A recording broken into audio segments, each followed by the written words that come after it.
The subcommittee hearing on unidentified anomalous phenomena, or UAPs, will come to order.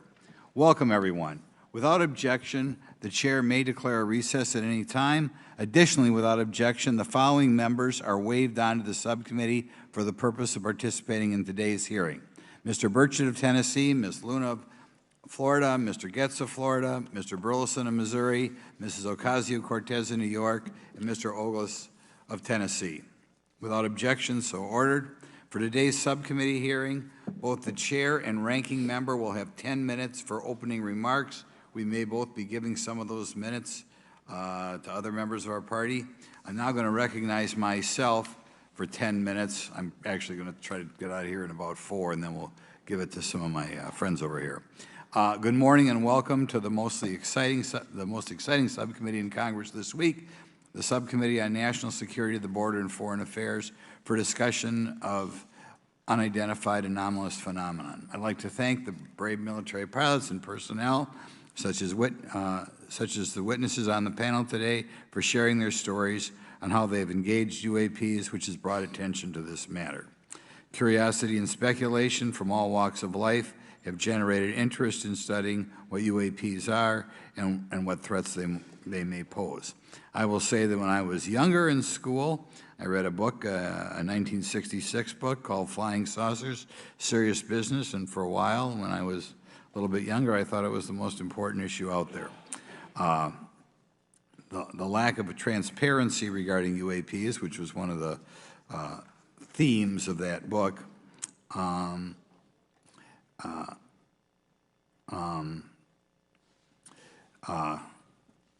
in any event, it's led to interest in studying what UAPs are and what threats they pose.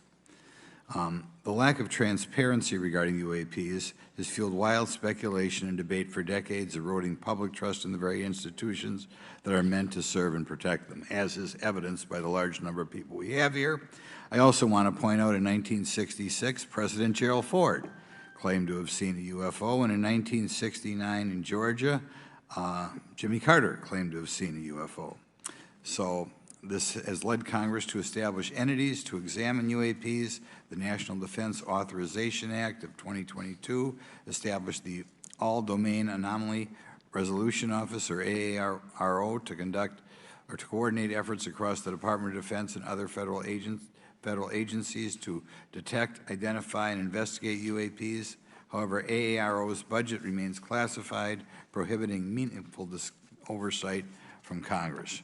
In addition to AARO's efforts, NASA is leading an independent study on UAPs that will identify how UAP data is gathered from both civilian and government entities that can be analyzed to shed light on the topic. However, despite these offices being established, there lies a pressing demand for government transparency and accountability that cannot be overlooked, and that's been a problem that's been around for 50 years.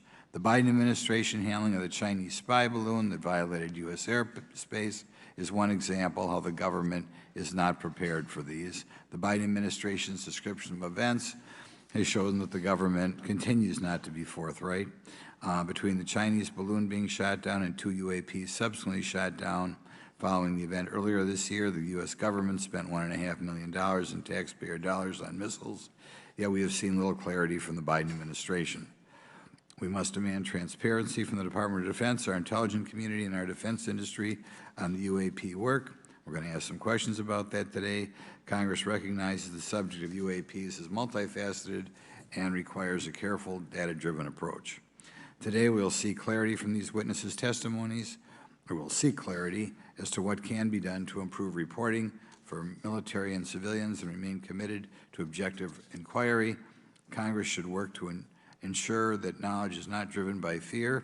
Today, we are not just debating the existence of UAPs, we are deliberating on the principles that define our republic, which is a commitment to transparency and accountability. I look forward to hearing from our witnesses today about ways we can improve government efficiency and openness when it comes to UAPs. I thank each of you for your presence here today and for your dedication to safeguarding the interests of the American people. I look forward to your testimony. Now I'm going to turn it over for 2.5 or 3 minutes to Representative Burchett from Tennessee. Thank you, Mr. Chairman. Thank you all for being here. I want to thank everybody for making this happen today. And I want to remind everybody this is a nonpartisan issue. This has nothing to do with party politics. I think the cover-up goes a lot deeper than that. I also want to thank my colleagues, Representative Anna Paulina Luna, sitting beside me here, Jared Moskowitz, my friend across the aisle, has an incredible mind, and I'm anxious to hear his questions. My buddy Eric Burleson, and it's not in my notes here, but Matt Gates. If it hadn't been for Matt Gates, myself, him, and Luna would still be down at Eglin Air Force Base trying to get some answers. He's got an incredible legal mind. Also, I know I saw it in the crowd there, George Knapp, my buddy Jeremy Corbell. They're not witnesses, but they've provided some statements on this subject, and I seek unanimous consent to enter those statements into the record, Mr. Chairman. Without objection.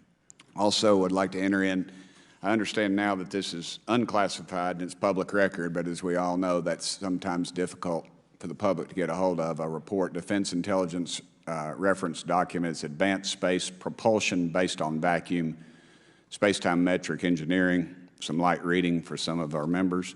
Without objection. Thank you. Mr. Knapp wrote, since 1969, the position of our military has been that UFOs pose no threat to national security and are not worthy of further study. I'd say that's the biggest understatement of the decade. He also goes on to talk about the dismissive attitude. It's at odds with what was revealed in documents, reports, and internal memos. And Mr. Cabral says, as he writes these words, the UFO is emerging as a major topic of global importance. I can state that as a fact. Out there, I met a fellow who came in here all the way from Denmark to be here for this meeting. So this is huge. This is worldwide. I think we suspect what's going on, but I'd also like to thank the members of Congress who have supported our efforts to make this hearing happen. Some have even confided to me that they've had UFO sightings of their own. Those members, of course, some of them wish to remain anonymous, and I'll keep it that way. But also, finally, I'd like to thank these three brave witnesses here. They took an oath. They took an oath to uphold the Constitution of the United States, and dadgummit, they're doing it. And we owe them a debt of gratitude.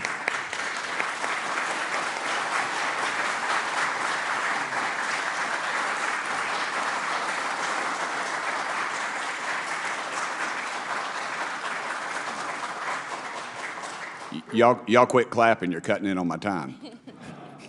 Just kidding. These folks, they've got nothing to gain from this, and I think you're going to find out that they've endured quite a few slings and arrows. We need to remember them in our prayers and their families. And I'm thankful to them for their honest testimonies. They have done interviews and appeared in documentaries like Accidental Truth to get their stories out there, and now they are all here to testify under oath for Congress. It's been so difficult to get here today. I've said, in the Baptist church, we'd say that the devil's in our way. And the devil has been in our way through this thing. We've run into roadblocks from members, from the intelligence community, the Pentagon. I proposed legislation to go in the FAA reauthorization that just said if an airline pilot has a sighting, that when he makes that report to the FAA, that it would come to Congress. But I was told that the intelligence community did not like that, and the amendment was not even heard in committee. I think it's time for this country to take back our country. We need to tell the folks at the Pentagon they work for us. Dadgummit, we don't work for them. And that's exactly the point. This is an issue of government transparency. We can't trust a government that does not trust its people. We're not bringing little green men or flying saucers into the hearing. Sorry to disappoint about half y'all. We're just going to get to the facts. We're going to uncover the cover-up, and I hope this is just the beginning of many more hearings and more people coming forward about this. And I yield back the remainder of my time. I think, is it to Representative Luna, Mr. Chairman? Or is that? Yeah, we'll call Ms. Luna for her statement. The circumstances surrounding UAPs has captivated the attention of the American people for decades, ingrained in even the minds of our nation's leaders from Jimmy Carter to Barack Obama, Hillary Clinton to Donald Trump, Marco Rubio to Chuck Schumer, John Radcliffe to National Security Council officials. Yet from Roswell, New Mexico to the coast of Jacksonville, Florida, the sightings of UAPs have rarely been explained by the people who have firsthand accounts of these situations. This is largely due to the lack of transparency by our own government and the failure of our elected leaders to make good on their promises to release explanations and footage and mountains of overclassified documents that continue to be hidden from the American people. This isn't just how I feel. In fact, the American people largely believe that the government has actively covered up the truth about UAPs. One poll in particular found that 68% of Americans believe that the government is hiding information about UAPs and not being honest about what we know about them. And from my personal experience, I believe the same thing. Another poll found that nearly half Americans believe that the federal government is doing a very bad or somewhat bad job of dealing with reports of UFO sightings. As Representative Burchett just referenced on the FAA bill that just went through, you can tell that that's exactly happening. Considering the thousands of testimonies and videos taken on people's phones and eyewitnesses' accounts made by credible witnesses such as doctors, pilots, scientists, and active duty service members, it is unacceptable to continue to gaslight Americans into thinking that this is not happening or that the potential of intelligent life forms exists other than humans. Even more alarming is the fact that these eyewitnesses are many of times service members and have no assurance that their lives will not be negatively impacted or even harmed by their experiences. In being an active duty service member working on an airfield, I've had conversations with many pilots where they were in fear of coming forward for retribution and or being taken off flight status. How do we know this? Because the government has said nothing to assure us otherwise. They have also did nothing to calm the concerns of over 20% of Americans who have reported to have seen UFOs or UAPs. We are simply told not to question the government and that the government has it under control. Today is the first hearing of its kind where we will attempt to get down to the bottom of what is actually happening with UAPs. But we will hear from people who have had personal sightings rather than Pentagon bureaucrats who have always been sent to stonewall our investigations. Just so that the press knows and the people know, we were even denied access to a classified briefing in a SCIF prior to this hearing due to the amount of hoops that we had to jump through to grant temporary clearance to witness Grush, who has knowledge of classified information. It is time to have an open-minded discussion on this topic, to hear the evidence and understand the magnitude of what this means not just for our nation, but for humanity. Thank you, Chairman. I yield back the rest of my time. Thank you very much, and I'd like to thank you and Mr. Burchett for bringing this topic to my attention. Now we'll recognize National Security Subcommittee Ranking Member Garcia for 10 minutes. Well, thank you, Mr. Chairman, and I want to thank first our witnesses for joining us today. I want to begin by thanking you all for your service to our country and for sharing your voices today and your courage to be here as well. To Mr. Graves, particularly grateful to you to spend some time that we had for you to share with candor some of your experiences, so I appreciate that as well. I do want to thank all the members of our subcommittee today and also those that are here and have waved on for their incredible interest in this issue, particularly to Congressman Burchett. I know that your leadership has brought us to this place today, and I want to thank you for that, as well as everyone else that's been engaged in this work. I also want to thank the oversight staff, who I know has been working very hard to ensure that today's hearing is serious, that it's transparent, and that it also provides appropriate answers, as our oversight body always demands. Now, it's really important that we're here in a bipartisan way to have this conversation, which really, to the heart of it, is about national security and key to the subcommittee's core purpose. This is the subcommittee on national security of the Oversight Committee. Now, our witnesses will testify today that UAPs have posed a serious safety threat, and we must understand this. More broadly, we're dealing with real questions that get to the heart of our faith in government. Faith in our institutions, as we all know, is at an all-time low. Partisanship and alternative facts make it too easy to doubt narrative or our institutions. But this hearing will offer the public unique perspectives, building on years of reporting by both federal agencies and the independent media. Now, some of the earliest reporting on this issue was a groundbreaking 2017 New York Times report, which revealed research, as we know now, on unidentified anomalous phenomena, or as many call UFOs, by the Defense Intelligence Agency. Mr. Graves and Commander Favor's experiences with UAPs have also been documented by the public, not just by the New York Times, but CNN and many other national news outlets. Now, the Office of the Director of National Intelligence has published public reports documenting UAPs, and on June 9th, 2022, NASA announced that the agency is commissioning a study to, of course, examine unidentified anomalous phenomena. Now, the sheer number of reports, whistleblowers, and stories of unidentified anomalous phenomena should raise real questions and warrant investigation and oversight, and that's why we are here today. Now, pilots have reported encounters for years. Now, because of the stigma around reporting these incidents, we still don't have a complete picture of actually what's going on, particularly as our witnesses will testify on the civilian side, and that is a real problem that we have today in the country. Now, it's very important that we show that Democrats and Republicans in Congress can come together in a bipartisan way to cut through misinformation and to look at the facts in a serious and thoughtful manner. If we are to advance oversight and public disclosure, we must also gain the broad support of the public. We will succeed getting facts out to the public faster if there is a broad public support as part of the process. Now, I understand fully the Department of Defense is hesitant to share information that could also undermine our national security by revealing information on the capabilities of our own aircraft, our sensors, and other sensitive material. At the same time, many people believe that we're withholding information from them, and that is dangerous also. I believe in openness and transparency. That is also the role of Congress, and I want to trust that the American people will be able to weigh the evidence and make up their own minds. Now, we have incidents where sensors, sometimes even multiple types of sensors, detect things that we cannot explain. UAPs, whatever they may be, may pose a serious threat to our military or civilian aircraft, and that must be understood. Now, my career and training as a longtime and career educator and teacher and researcher tell me that we should never rule anything out. We know that our space, of course, is vast and undiscovered.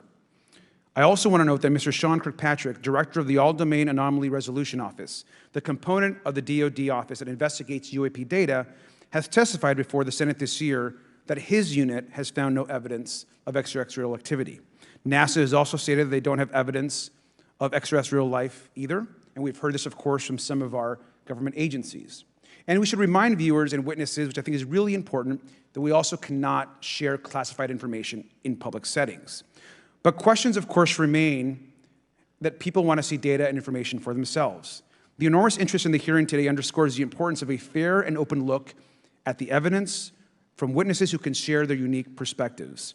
Now, I know I certainly have a lot of questions, and I know that all the members of our committee do as well. We should come to this hearing with an open mind, and we should not let our existing ideas restrict us on either side. I hear over and over from many agencies the stigma around reporting and investigating UAPs prevents us from getting real answers. We know that whistleblowers have reported harassment, intimidation, or stigma as well, and this is not acceptable. If people can't report incidents which would have national security or safety implications, then that also has serious consequences for us. As ranking member of this subcommittee, I know my job would be completely impossible if whistleblowers or others feel intimidated to come before this committee. We can't be afraid of asking questions, and we can't be afraid of the truth. I'm proud to say that this hearing builds upon bipartisan work by members of the House and Senate dating many years back, which has sought to increase awareness within the Department of Defense and to mandate more of Congress of UAPs.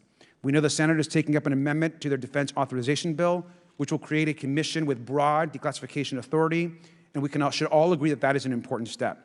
Members of both parties and senior officials in multiple administrations have taken an interest in this issue, and we're proud to carry and build that confidence in the American people.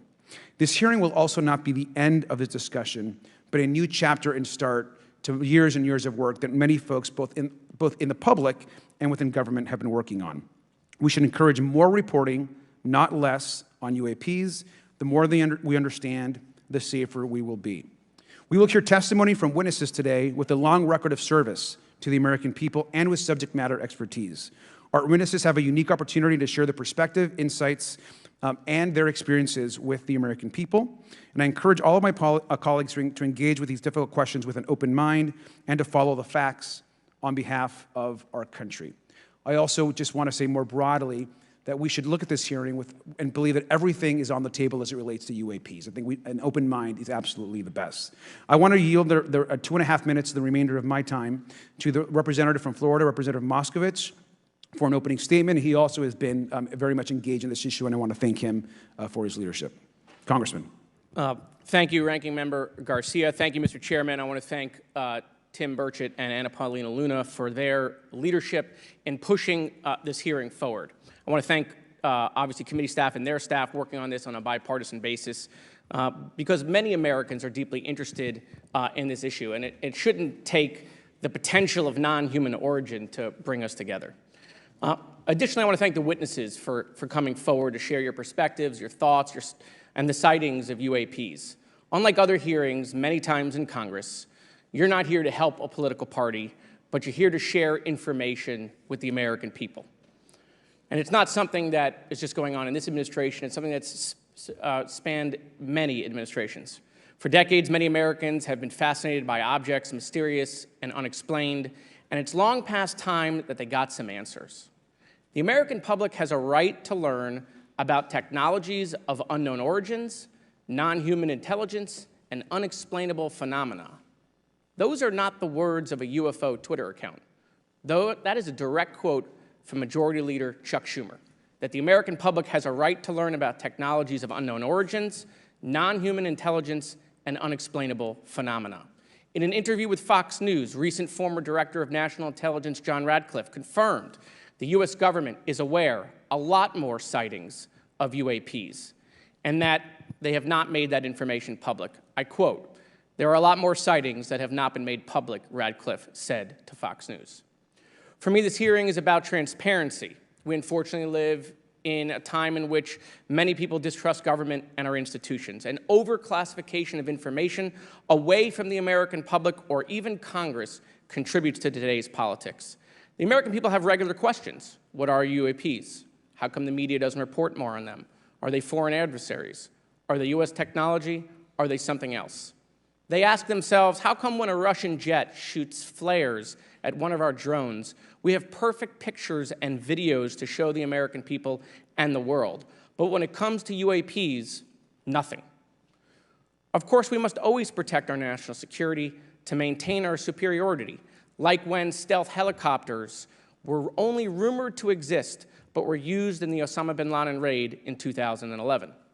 But we can't allow that to be used as a shield to keep the American people completely in the dark from basic truths. The American people deserve to hear more about special access programs. Congress has a right to know if there's any unsanctioned weapons development. Satellite imagery that has not been provided to Congress. Congress created the All-Domain Resolution Office in the NDAA of 2022. In its initial analysis, there are 171 uncharacterized UAP reports, and this is the words from the report, that appear to have demonstrated unusual flight characteristics or performance capabilities. I believe more information is known about the 171 instances. It's time for Congress to reinsert ourselves. I call on our military leaders and intelligence officials to release more information to the American people about UAPs. And to our military leaders, if there's nothing to conceal, let Congress go to Wright-Patterson Air Force Base, the Dugway Proving Ground, or even Groom Lake in Nevada. We should have disclosure today. We should have disclosure tomorrow. The time has come. Thank you, Ranking Member. Thank you, Mr. Moskowitz, and I will yield back now to our chairman. Thank you. Right, now I'd like to introduce our witnesses. Our first witness is Lieutenant Ryan Graves. He's the Executive Director of Americans for Safe Aerospace. Lieutenant Graves is also a former U.S. Navy F-18 pilot with his own UAP experience. The next witness, David Grush, is a former senior intelligence officer with the National Geospatial Intelligence Agency and was a senior technical advisor for UAP issues. And finally, retired Navy Commander David Fravor, squadron leader who worked as a naval aviator for 18 years. Mr. Fravor has his own UAP experience, known as the TikTok event. I look forward to hearing from all three of you today. Pursuant to Committee Rule 9G, the witnesses will please stand and raise their right hands. Do you solemnly swear or affirm that the testimony you are about to give is the truth, the whole truth, and nothing but the truth, so help you God? Let the record show that all the witnesses answered in the affirmative. You may be seated. We appreciate you all being here today and look forward to your testimony. I'll remind the witnesses that we have read your written statements and they will appear in full in the hearing record. Please try to limit your oral statements to 5 minutes. As a reminder, please press the button on the microphone in front of you so that it's on and the members can hear you. When you begin to speak, the light in front of you will turn green. After 4 minutes, it'll turn yellow, and the red light, when that comes on, it tells you your 5 minutes have expired. I'll now recognize Mr. Graves for 5 minutes for your opening statement. Thank you. Chairman Grothman, Ranking Member Garcia, distinguished members of the House Oversight Subcommittee on National Security, Representatives Burchett and Luna. My name is Ryan Fobbs Graves, and I'm a former F-18 pilot with a decade of service in the U.S. Navy, including 2 deployments in Operation Enduring Freedom and Operation Inherent Resolve. I have experienced advanced UAP firsthand, and I'm here to voice the concerns of more than 30 commercial aircrew and military veterans who have confided their similar encounters with me. Today, I would like to highlight 3 critical issues that demand our action. As we convene here, UAP are in our airspace, but they are grossly underreported. These sightings are not rare or isolated, they are routine. Military aircrew and commercial pilots, trained observers whose lives depend on accurate identification, are frequently witnessing these phenomena. The stigma attached to UAP is real and powerful and challenges national security. It silences commercial pilots who fear professional repercussions, discourages witnesses, and is only compounded by recent government claims questioning the credibility of eyewitness testimony. Parts of our government are aware of more about UAP than they let on, but excessive classification practices keep crucial information hidden. Since 2021, all UAP videos are classified as secret or above. This level of secrecy not only impedes our understanding, but fuels speculation and mistrust. In 2014, I was an F-18 Foxtrot pilot in the Navy Fighter Attack Squadron 11, the Red Rippers, and I was stationed at NAS Oceana in Virginia Beach. After upgrades were made to our jet's radar systems, we began detecting unknown objects operating in our airspace. At first, we assumed they were radar errors, but soon we began to correlate the radar tracks with multiple onboard sensors, including infrared systems, eventually through visual ID. During a training mission in Warning Area Whiskey 72, 10 miles off the coast of Virginia Beach, 2 F-18 Super Hornets were split by a UAP. The object, described as a dark gray or a black cube inside of a clear sphere, came within 50 feet of the lead aircraft and was estimated to be 5 to 15 feet in diameter. The mission commander terminated the flight immediately and returned to base. Our squadron submitted a safety report, but there was no official acknowledgement of the incident and no further mechanism to report the sightings. Soon, these encounters became so frequent that aircrew would discuss the risk of UAP as part of their regular pre-flight briefs. Recognizing the need for action and answers, I founded Americans for Safe Aerospace. The organization has since become a haven for UAP witnesses who were previously unspoken due to the absence of a safe intake process. More than 30 witnesses have come forward, and almost 5,000 Americans have joined us in the fight for transparency at safeaerospace.org. The majority of witnesses are commercial pilots at major airlines. Often, they are veterans with decades of flying experience. Pilots are reporting UAP at altitudes that appear above them at 40,000 feet, potentially in low Earth orbit or in the gray zone below the Kármán line, making inexplainable maneuvers like right-hand turns and retrograde orbits or J-hooks. Sometimes these reports are reoccurring, with numerous recent sightings north of Hawaii and in the North Atlantic. Other veterans are also coming forward to us regarding UAP encounters in our airspace and oceans. The most compelling involve observations of UAP by multiple witnesses and sensor systems. I believe these accounts are only scratching the surface, and more will share their experiences once it is safe to do so. In closing, I recognize the skepticism surrounding this topic. If everyone could see the sensor and video data I witnessed, our national conversation would change. I urge us to put aside stigma and address the security and safety issue this topic represents. If UAP are foreign drones, it is an urgent national security problem. If it is something else, it is an issue for science. In either case, unidentified objects are concerned for flight safety. The American people deserve to know what is happening in our skies. It is long overdue. Thank you. Mr. Grush? Mr. Chairman, ranking members and congressmen, thank you. I'm happy to be here. This is an important issue, and I'm grateful for your time. My name is David Charles Grush. I was an intelligence officer for 14 years, both in the U.S. Air Force, both active duty, Air National Guard, and Reserve, at the rank of major, and most recently from 2021 to 2023, at the National Geospatial Intelligence Agency, NGA, at the GS-15 civilian level, which is the military equivalent of a full bird colonel. I was my agency's co-lead in unidentified anomalous phenomena and transmedium object analysis, as well as reporting to the UAP task force, UAPTF, and eventually, once it was established, the All Domain Anomaly Resolution Office, AARO. I became a whistleblower through a PPD 19 urgent concern filing in May 2022 with the Intelligence Community Inspector General. Following concerning reports from multiple esteemed and credentialed current and former military and intelligence community individuals that the U.S. government is operating with secrecy above congressional oversight with regards to UAPs. My testimony is based on information I've been given by individuals with a long-standing track record of legitimacy and service to this country, many of whom also have shared compelling evidence in the form of photography, official documentation, and classified oral testimony to myself and my various colleagues. I have taken every step I can to corroborate this evidence over a period of 4 years while I was with the UAP Task Force and do my due diligence on the individual sharing it. This is because of these steps, I believe strongly in the importance of bringing this information before you. I am driven by a commitment of both to truth and transparency, rooted in our inherent duty to uphold the United States Constitution and protect the American people. I'm asking Congress to hold our government to this standard and thoroughly investigate these claims. But as I stand here under oath now, I am speaking to the facts as I've been told them. In the U.S. Air Force, in my National Reconnaissance Office, NRO, reservist capacity, I was a member of the UAP Task Force from 2019 to 2021.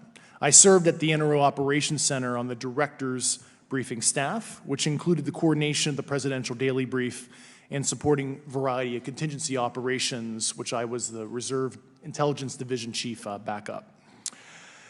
In 2019, the UAP Task Force Director asked me to identify all special access programs and controlled access programs, also known as SAPs and CAPs, we needed to satisfy our congressionally mandated mission, and we were direct report at the time to the DepSecDef. At the time, due to my extensive executive level intelligence support duties, I was cleared to literally all relevant compartments and in a position of extreme trust, both in my military and civilian capacities. I was informed in the course of my official duties of a multi-decade UAP crash retrieval and reverse engineering program, to which I was denied access to those additional read-ons when I requested it. I made the decision, based on the data I collected, to report this information to my superiors and multiple inspectors general, and in effect becoming a whistleblower. As you know, I've suffered retaliation for my decision, but I am hopeful that my actions will ultimately lead to a positive outcome of increased transparency. Thank you, and I'm happy to answer your questions. Thank you. Commander Fravor? Thank you. Thank you, Mr. Chairman, Congressmen, Congresswomen. I want to first thank you for the invitation to speak to the committee on the UAP topic that has been in the news for the past 6 years and seems to be continuing to gain momentum. As you know, my name is David Fravor. I'm a retired commander in the United States Navy. In 2004, I was a commanding officer of Strike Fighter Squadron 41, the world-famous Black Aces. We were attached to Carrier Wing 11, stationed on board the USS Nimitz, and had begun a 2-month workup cycle off the coast of California.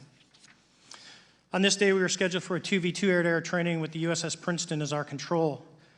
When we launched off Nimitz, my wingman was joining up. We were told that the training was going to be suspended and we were going to proceed with real-world tasking. As we proceeded to the west, the air controller was counting down the range to an object that we were going to, and we were unaware of what we were going to see when we arrived. The controller had told us that these objects had been observed for over 2 weeks, coming down from over 80,000 feet, rapidly descending to 20,000 feet, hanging out for hours, and then going straight back up. For those who don't realize, above 80,000 feet is space. We arrived at the location at approximately 20,000 feet, and the controller called merge plot, which means that our radar blip was now in the same resolution cell as the contact. As we looked around, we noticed that we saw some whitewater off our right side. It's important to note that the weather on this day was as close to perfect as you could ask for off the coast of San Diego. Clear skies, light winds, calm seas, no whitecaps from waves. So the whitewater stood out in a large blue ocean. All 4 of us, because we were in F-18Fs, so we had pilots and Wizzo in the back seat, looked down saw a white tic-tac object with a longitudinal axis pointing north-south and moving very abruptly over the water. like a ping pong ball. There were no rotors, no rotor wash, or any sign of visible control surfaces like wings. As we started clockwise towards the object, my Wizzo and I decided to go down and take a closer look with the other aircraft staying in high cover to observe both us and the Tic Tac. We proceeded around the circle about 90 degrees from the start of our descent, and the object suddenly shifted its longitudinal axis, aligned it with my aircraft, and began to climb. We continued down another 270 degrees, nose low, where the Tic Tac, or we considered 270 degrees to where, and we went nose low to where the Tic Tac would have been. Our altitude at this point was about 15,000 feet, and the Tic Tac was about 12,000. As we pulled nose onto the object, within about a half mile of it, it rapidly accelerated in front of us and disappeared. Our wingmen, roughly 8,000 feet above us, lost contact also. We immediately turned back to see where the whitewater was at, and it was gone also. So as we started to turn back towards the east, the controller came up and said, "Sir, you're not going to believe this, but that thing is at your cat point roughly 60 miles away in less than a minute." You can calculate the speed. We returned to Nimitz. We were taking off our gear. We were talking to one of my crews that was getting ready to launch. We mentioned it to them, and they went out and luckily got the video that you see, that 90-second video. What you don't see is the radar tape that was never released, and we don't know where it's at, of the active jamming that the object put on an APG-73 radar, and I can get into modes later if you're interested. What is shocking to us is that the incident was never investigated. None of my crew were ever questioned. Tapes were never taken, and after a couple days, it turned into a great story with friends. It wasn't until 2009 till Jay Stratton had contacted me to investigate. Unbeknownst to all, he was part of the ATIP program in the Pentagon led by Lou Elizondo. And there was an unofficial official report that came out that's now on the internet. Years later, I was contacted by the other pilot, Alex Dietrich, and asked if I'd been contacted, and I said no, but I'm willing to talk. I was contacted by Mr. Elizondo, and we talked for a short period of time, and he said we'd be in contact. A few weeks after that, I was made aware that Lou had left the Pentagon in protest and joined forces with Tom DeLonge, Chris Mellon, Steve Justice, and others to form Two Stars Academy, an organization that pressed the issue with leading industry experts and U.S. government officials.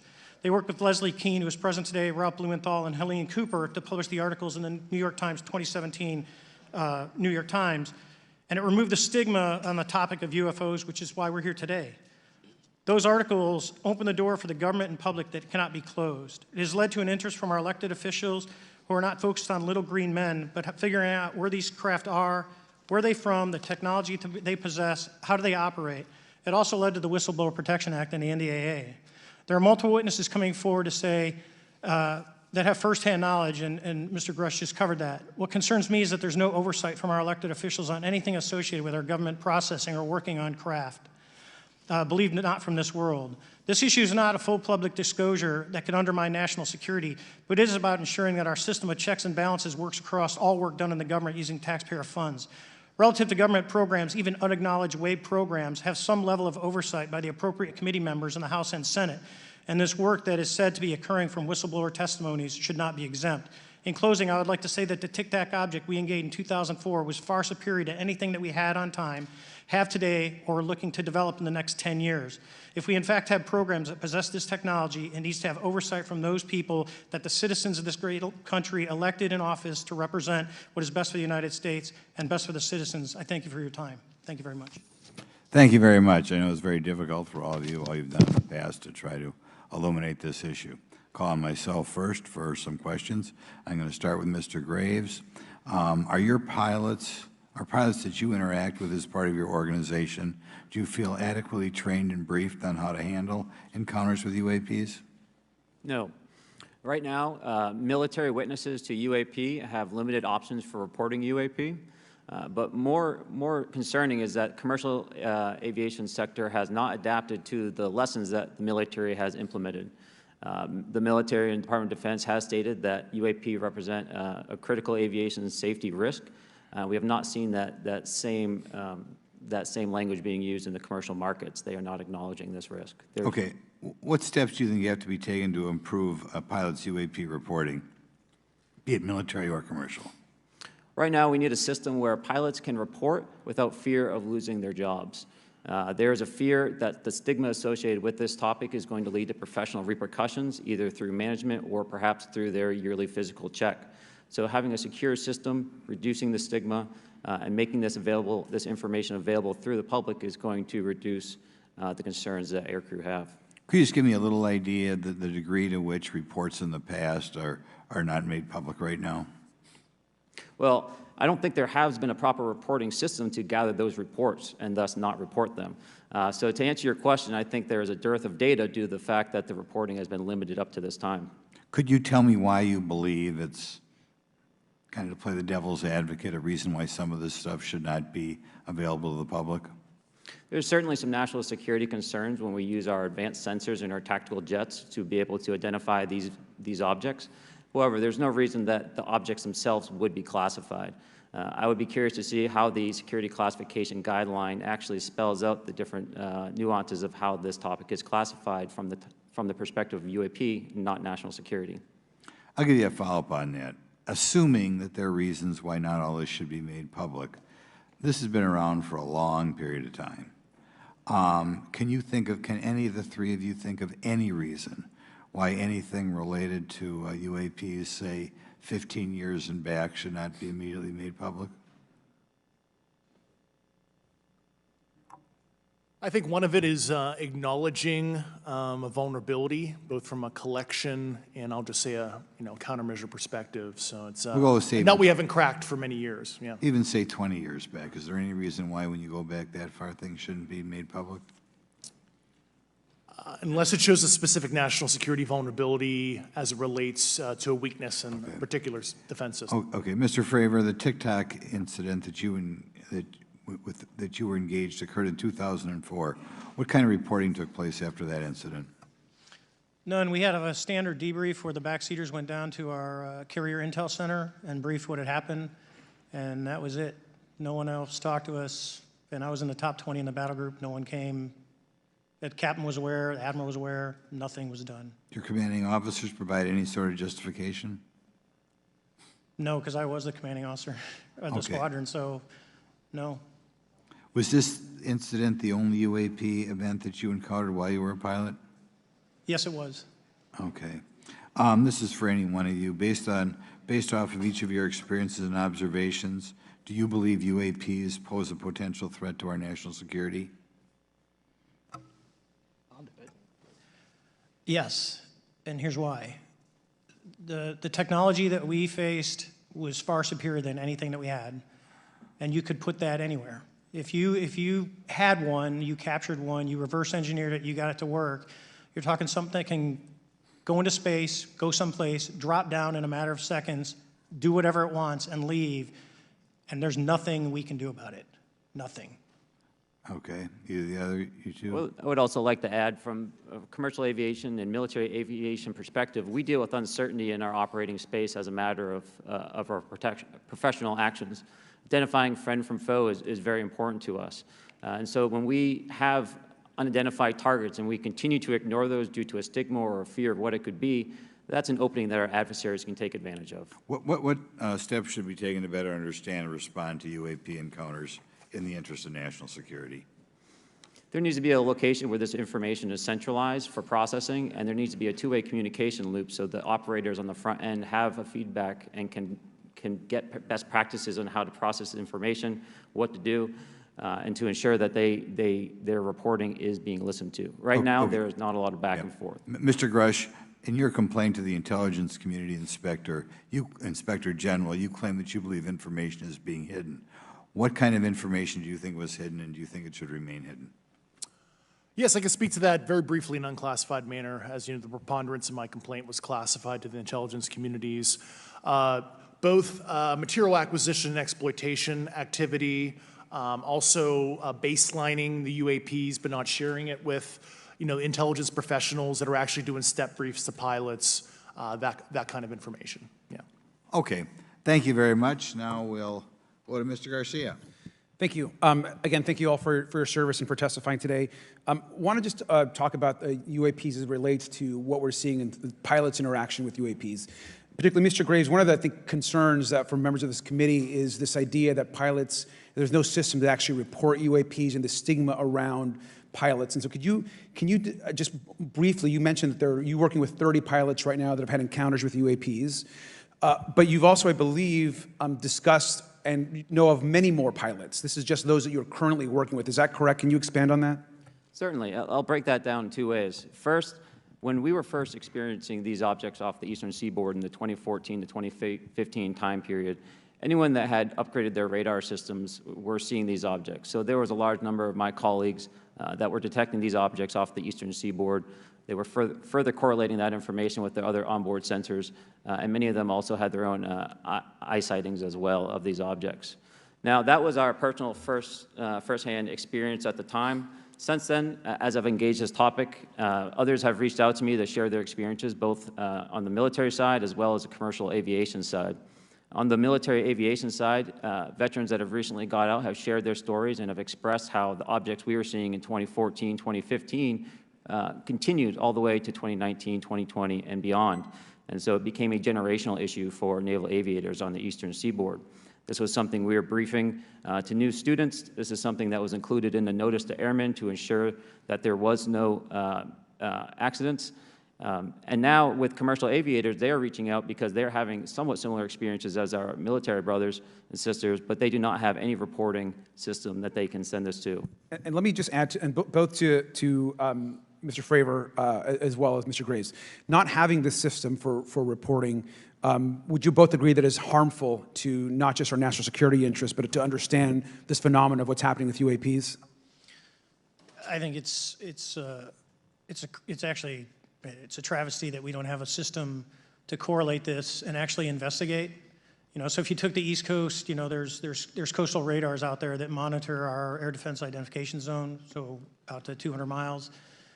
They can track these, you know, so when you see them, they could actually go and pull that data and get maneuvering. And instead of just having the airplanes, there's other data sources out there. And I've talked to other government officials on this. So you need a centrally located repository that these reports go to.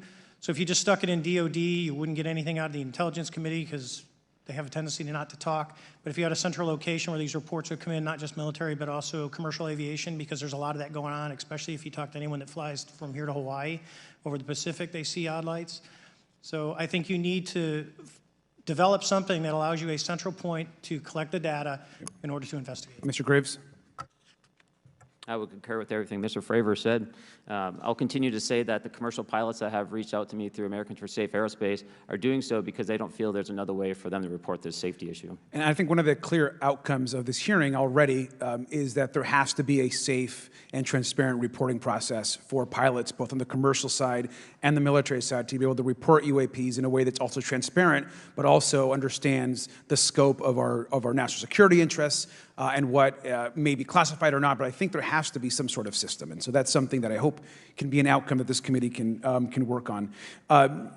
Is there anything else for the two of you briefly beyond this reporting system that you think that we can do as a government to encourage and facilitate more civilian reporting? I think we're doing it right now. Okay, great. I think this hearing is going to show the American people that their government takes this topic seriously. And how about civilians that may not be pilots? What kind of process could be in place for civilians who are not pilots, who may have UAP encounters? Do either of you have any suggestions that could facilitate that? My recommendations would be to make that a sensor-centric operation in order to make it as objective as possible. Okay. Sir, Mr. Fravor? No, I agree with Mr. Graves on that. Okay.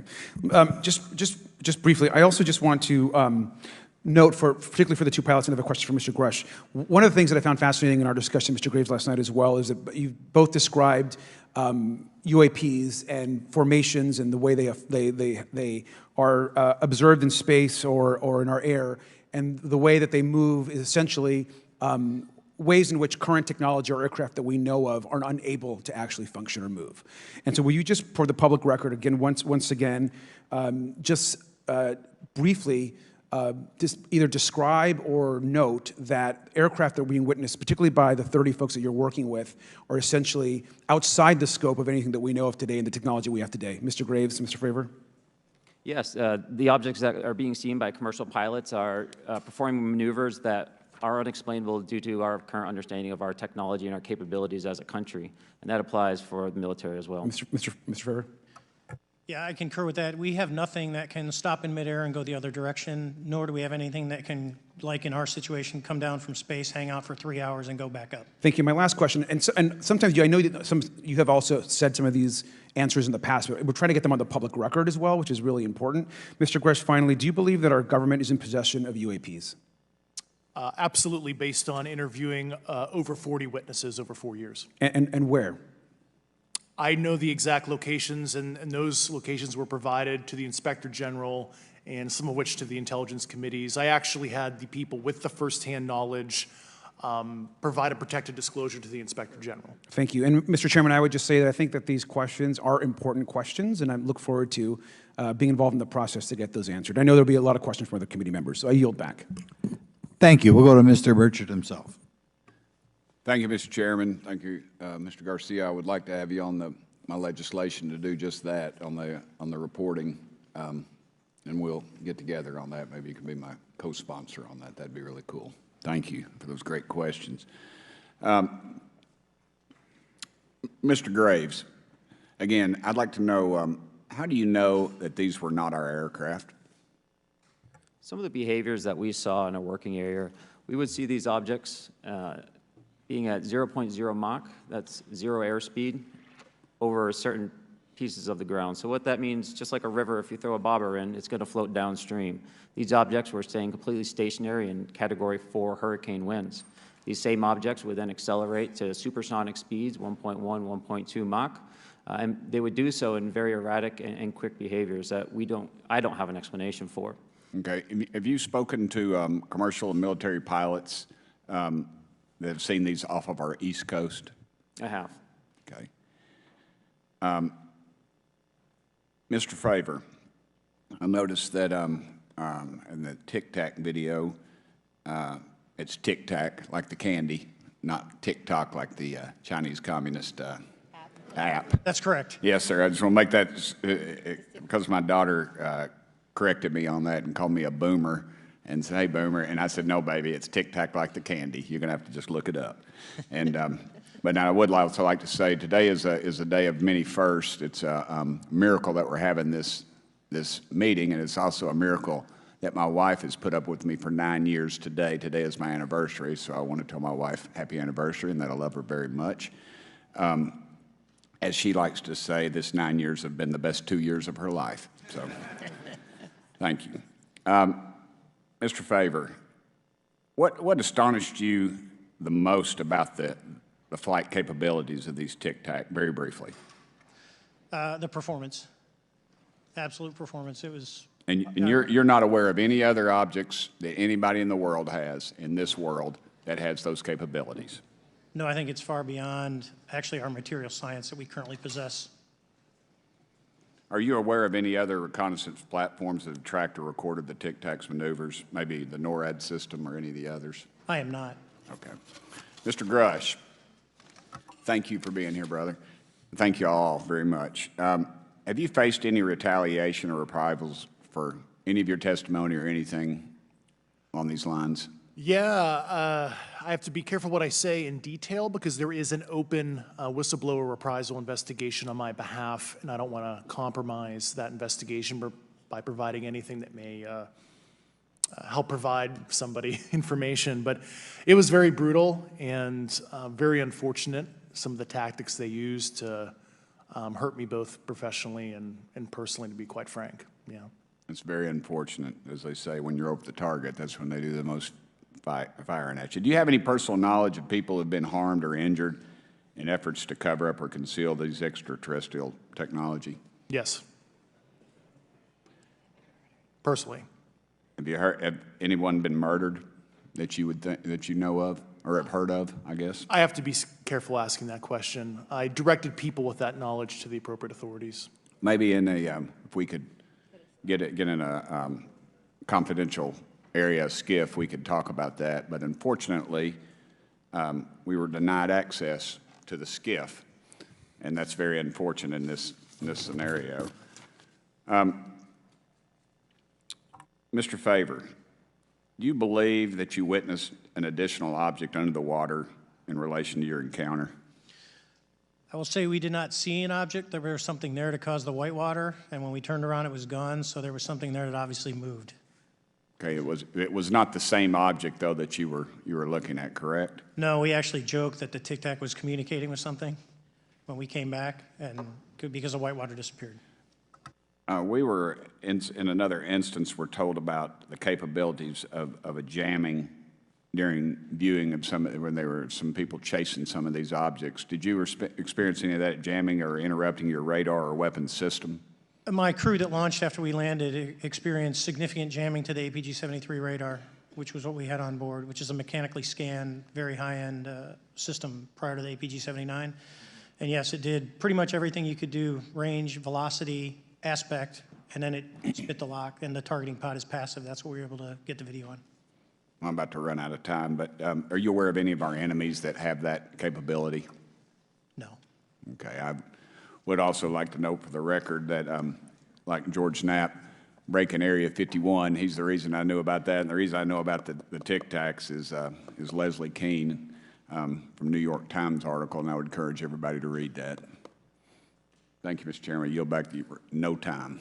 Very good. Mr. Raskin? Thank you, Mr. Chairman. Mr. Graves, you reported UAP encounters during training flights, I think, and have since come forward to warn the Pentagon that these encounters may be putting pilots at risk. My first question is, you've identified these as taking place on the East Coast. Is it just on the East Coast where these encounters have been reported? No. Since the events initially occurred, I've learned that the objects have been detected essentially where all operations, Navy operations are being conducted across the world. And that's from the All-Domain Anomaly Resolutions Office reporting. All right, can you describe your experience after you decided to come forward and go public with your experience? Certainly. Like many others, in 2017, I saw the New York Times article come out as well. And for me, it was special because I recognized the voices on the video. I recognized the video itself. I had seen it when it was taken. I'd seen it when it was debriefed. And so that was kind of shook me because I realized that this problem was still ongoing. And so I reached out to colleagues back on the East Coast and realized that this was still a safety risk that they were dealing with, that they had essentially hit a wall with how they could move forward on this conversation. It was at that point when I decided to try to move the conversation forward myself. Are there common characteristics to the UAPs that have been cited by different pilots, and can you describe what the convergence of descriptions is? Certainly. We were primarily seeing dark gray or black cubes inside of a clear sphere. I'm sorry, dark gray or black cubes? Yes, inside of a clear sphere, where the apex or tips of the cube were touching the inside of that sphere. And that was primarily what was being reported when we were able to gain a visual tally of these objects. And that occurred over almost 8 years. And as far as I know, it's still occurring. I take it that you're arguing what we need is real transparency in a reporting system so we can get some clarity on what's going on out there, because there are many pilots in your situation, but we should have a way of developing a systematic inventory of all of such encounters. Is that right? Yes, and I think we need both transparency and the reporting. We have the reporting, but we need to make sure that information can be promulgated to commercial aviation as well as the rest of the populace. Mr. Grush, what about you? What was your experience after you came forward? Well, it's only been about 2 months or so, so I guess my experience has been overwhelming support from former colleagues of mine that have privately messaged me, and I do appreciate that. But I do have knowledge of active planned reprisal activity against myself and other colleagues, and it's very, very upsetting to me. Coming from where? Certain senior leadership at previous agencies I was associated with. And that's all I'll say publicly, but I can provide more details in a closed environment. Okay. Well, I hope you understand that there would be bipartisan rejection of any attempt to vilify, demonize, or engage in other reprisals against our witnesses and people who are telling the truth from their perspective. Yeah, there were certain colleagues of mine that were brutally administratively attacked, and it actually makes me very upset as a leader to see that happen to other coworkers and actually superiors of mine over the last 3 years. How do you account for that response? That seems like a bizarre response. I call it administrative terrorism. That's their quiver, their tool in the toolbox to silence people, especially the career government service cares about their career, cares about their clearance, their reputation to climb the ladder. And when you threaten that flow, career path, a lot of people back off. But I'm here to represent those people. So, Mr. Fravor, what about you? What has your experience been since you've come forward with your perspective on this? Actually, I've been treated very well. And the 6 people that were involved, myself included, all of them have or will be retiring from the military as 05s or 06s. And all my friends that are very senior, 3 and 4 stars, I've talked to them. They believe, they understand there's a problem. But no, I was actually treated really well. And what is your general interpretation of these phenomena, or what is your current thinking of trying to make sense of them? Well, I'll say, you know, I'm not like a UFO fanatic. It's not me. But I will tell you that what we saw with 4 sets of eyes over a 5-minute period, still, there's nothing, we have nothing close to it. It was amazing to see. I told my buddy I wanted to fly it, but yeah, it's just an incredible technology. All right, Mr. Chairman, thank you very much. I'll yield back to you. Thanks. On to Ms. Luna. Mr. Grush, in speaking to you yesterday, I just wanted to follow up on Representative Raskin's questions. In the last couple of years, have you had incidences that have caused you to be in fear for your life for addressing these issues? Yes, personally. Yeah. I just want everyone to note that he's coming forward in fear of his life. To put in perspective, if they were really not scared about this information coming out, why would someone be intimidated like that? To your knowledge, are NHIs working with adversarial foreign governments in either technology exchange programs or back engineering programs? I don't have data on that. I'm not sure. Have you heard or you had people come forward to present that evidence? Not that particular evidence that you just espoused. Okay, on the 19th of April, Dr. Kirkpatrick, head of AARO, had said that he did not find any evidence of UAPs. You also stated that you had, in your interview, that you had briefed him on information that you were uncovering, but that he did not follow up with you. Were the items that you divulged to him pertinent to national security? Yes, him and I had a classified conversation in April 2022 before he took over AARO in July 2022, and I provided him some concerns I had. Do you know why he might not have followed up with you? Unfortunately, I cannot read his mind. I wish he did. I was happy to give sage counsel to him on where to look when he took the helm of AARO. Okay, and then my last question for you before I move to Mr. Graves is you received prior approval from the Defense Department to speak on certain issues, correct? Correct, through DOPSR, DoD Pre-Publication and Security Review, and I just want to remind the public, they're just looking from a security perspective. These are my own personal views and opinions, not the department's. Okay, I'm asking that though mainly because I think that there are many people that would like to discredit you, so it does bring a certain amount of credibility to your testimony. I'm required by law to do that as a former intelligence officer, or I go to jail for revealing classified information. Yeah, we don't want you to go to jail. My next question would actually be for Mr. Graves. Can you please explain to me in detail the event that occurred at Vandenberg Air Force Base? Certainly. In the 2003 timeframe, a large group of Boeing contractors were operating near one of the launch facilities at Vandenberg Air Force Base when they observed a very large 100-yard sided red square approach the base from the ocean and hover at low altitude over one of the launch facilities. This object remained for about 45 seconds or so before darting off over the mountains. There was a similar event within 24 hours later in the evening. This was a morning event, I believe 8:45 in the morning. Later in the evening, post-sunset, there were reports of other sightings on base, including some aggressive behaviors. These objects were approaching some of the security guards at rapid speeds before darting off. And this is information that was received through one of the witnesses that have approached me at Americans for Safe Aerospace. Was this documented in any official form, whether it was a police blotter?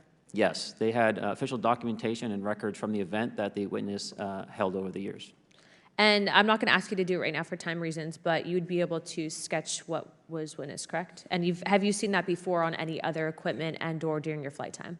I have not seen what they've described. This object was estimated to be almost the size of a football field. and I have not seen anything personally that large. Okay, and then another question on follow-up referencing the gimbal video Go Fast incident.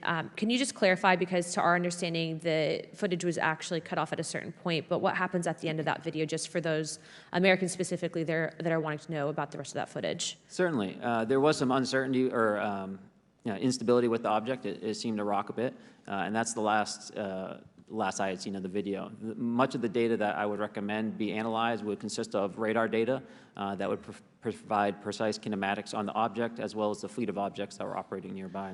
Okay, and follow-up, in regards to the reporting procedures that Mr. Garcia had addressed on, as well as Representative Burchett, with the FAA, to your understanding, pilots that are seeing this, commercial airline pilots, are they receiving cease and desist letters from corporations for coming forward with information in regards to safety for potential airline passengers? I have been made privy to conversations with commercial aviators who have received cease and desist orders. So the American public should know that corporations are putting their own reputations on the not the line, but ahead of the safety of the American people. And I think, would you agree with that statement? It appears so. Okay.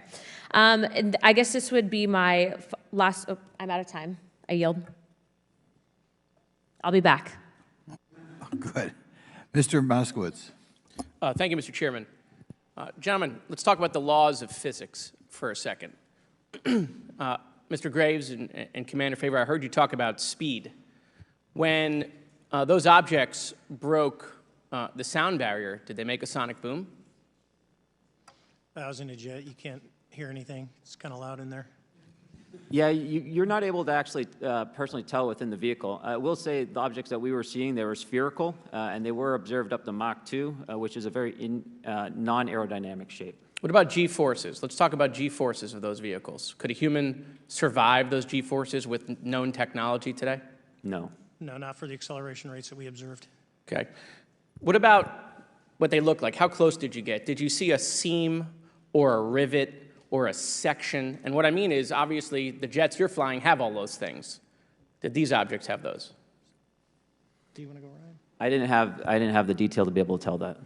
So we got within a half mile at Tic Tac, which people say that's pretty far, but in airplanes, that's actually relatively close. No, it was perfectly white, smooth, no windows, although when we did take the original FLIR video that is out there, when you put it on a big screen, it actually had two little objects that came out of the bottom of it. But other than that, no windows, no seams, no nothing. Mr. Grush, as a result of your previous government work, have you met with people with direct knowledge or have direct knowledge yourself of non-human origin craft? Yes, I personally interviewed those individuals.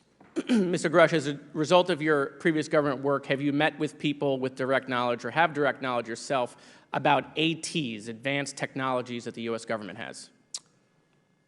Based on conventional advanced tech, I was briefed to the preponderance of the Defense Department's both space and aerospace compartmented programs, yeah. Do you have knowledge or do you have reason to believe that there are programs in the advanced tech space that are unsanctioned? Yes, I do. Okay. Yeah. And when you say that they're above congressional oversight, what do you mean? Complicated question.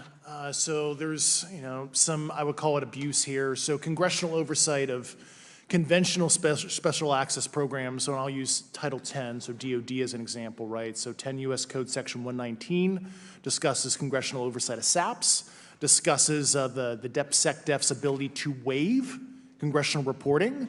However, the Gang of Eight is at least supposed to be notified if a waived or waive-bigoted unacknowledged SAP is created, and that's public law. Well, so that how does, I don't want to cut you off, but Yeah. how does a program like that get funded? I will give you generalities. I can get very specific in a closed session, but misappropriation of funds and Does that mean self-fund. that there is money in the budget that is said to go to a program, but it doesn't, and it goes to something else? Yes, I have specific knowledge of that. Yep. Do you think U.S. corporations are overcharging for certain tech they're selling to the U.S. government, and that additional money is going to programs? Correct, through something called IRAD. Okay. Satellite imagery. Let's talk about satellite imagery. We have satellites all over the place, some that we're aware of and many that we're not aware of, right? We're taking pictures of everything at every point and second. Mr. Grush, are you aware, do you have direct knowledge, or have you talked to people with direct knowledge that there are satellite imagery of these events? That was one of my primary tasks at NGA, since we process, exploit, and disseminate that kind of information. I've seen multiple cases, some of which, to my understanding, and of course I left NGA in April, so that's my information cutoff date. But I personally reviewed both what we call overhead collection and from other strategic and tactical platforms that I could not even explain prosaically. And I have a degree in physics, by the way, as well. And I am aware that you guys have not seen these reports, unfortunately. And I don't know why. Do you have direct knowledge, or you had spoken to people with direct knowledge that this imagery applies to crash sites, crash imagery? I can't discuss that in an open session. Okay. Do you have any information that the U.S. government is involved in a disinformation campaign to deny the existence of certain UAPs? I can't go beyond what I've already stated publicly in my News Nation interview because it touches other sensitivities. Okay. I'll yield the balance of my time back. Thank you, Mr. Chairman.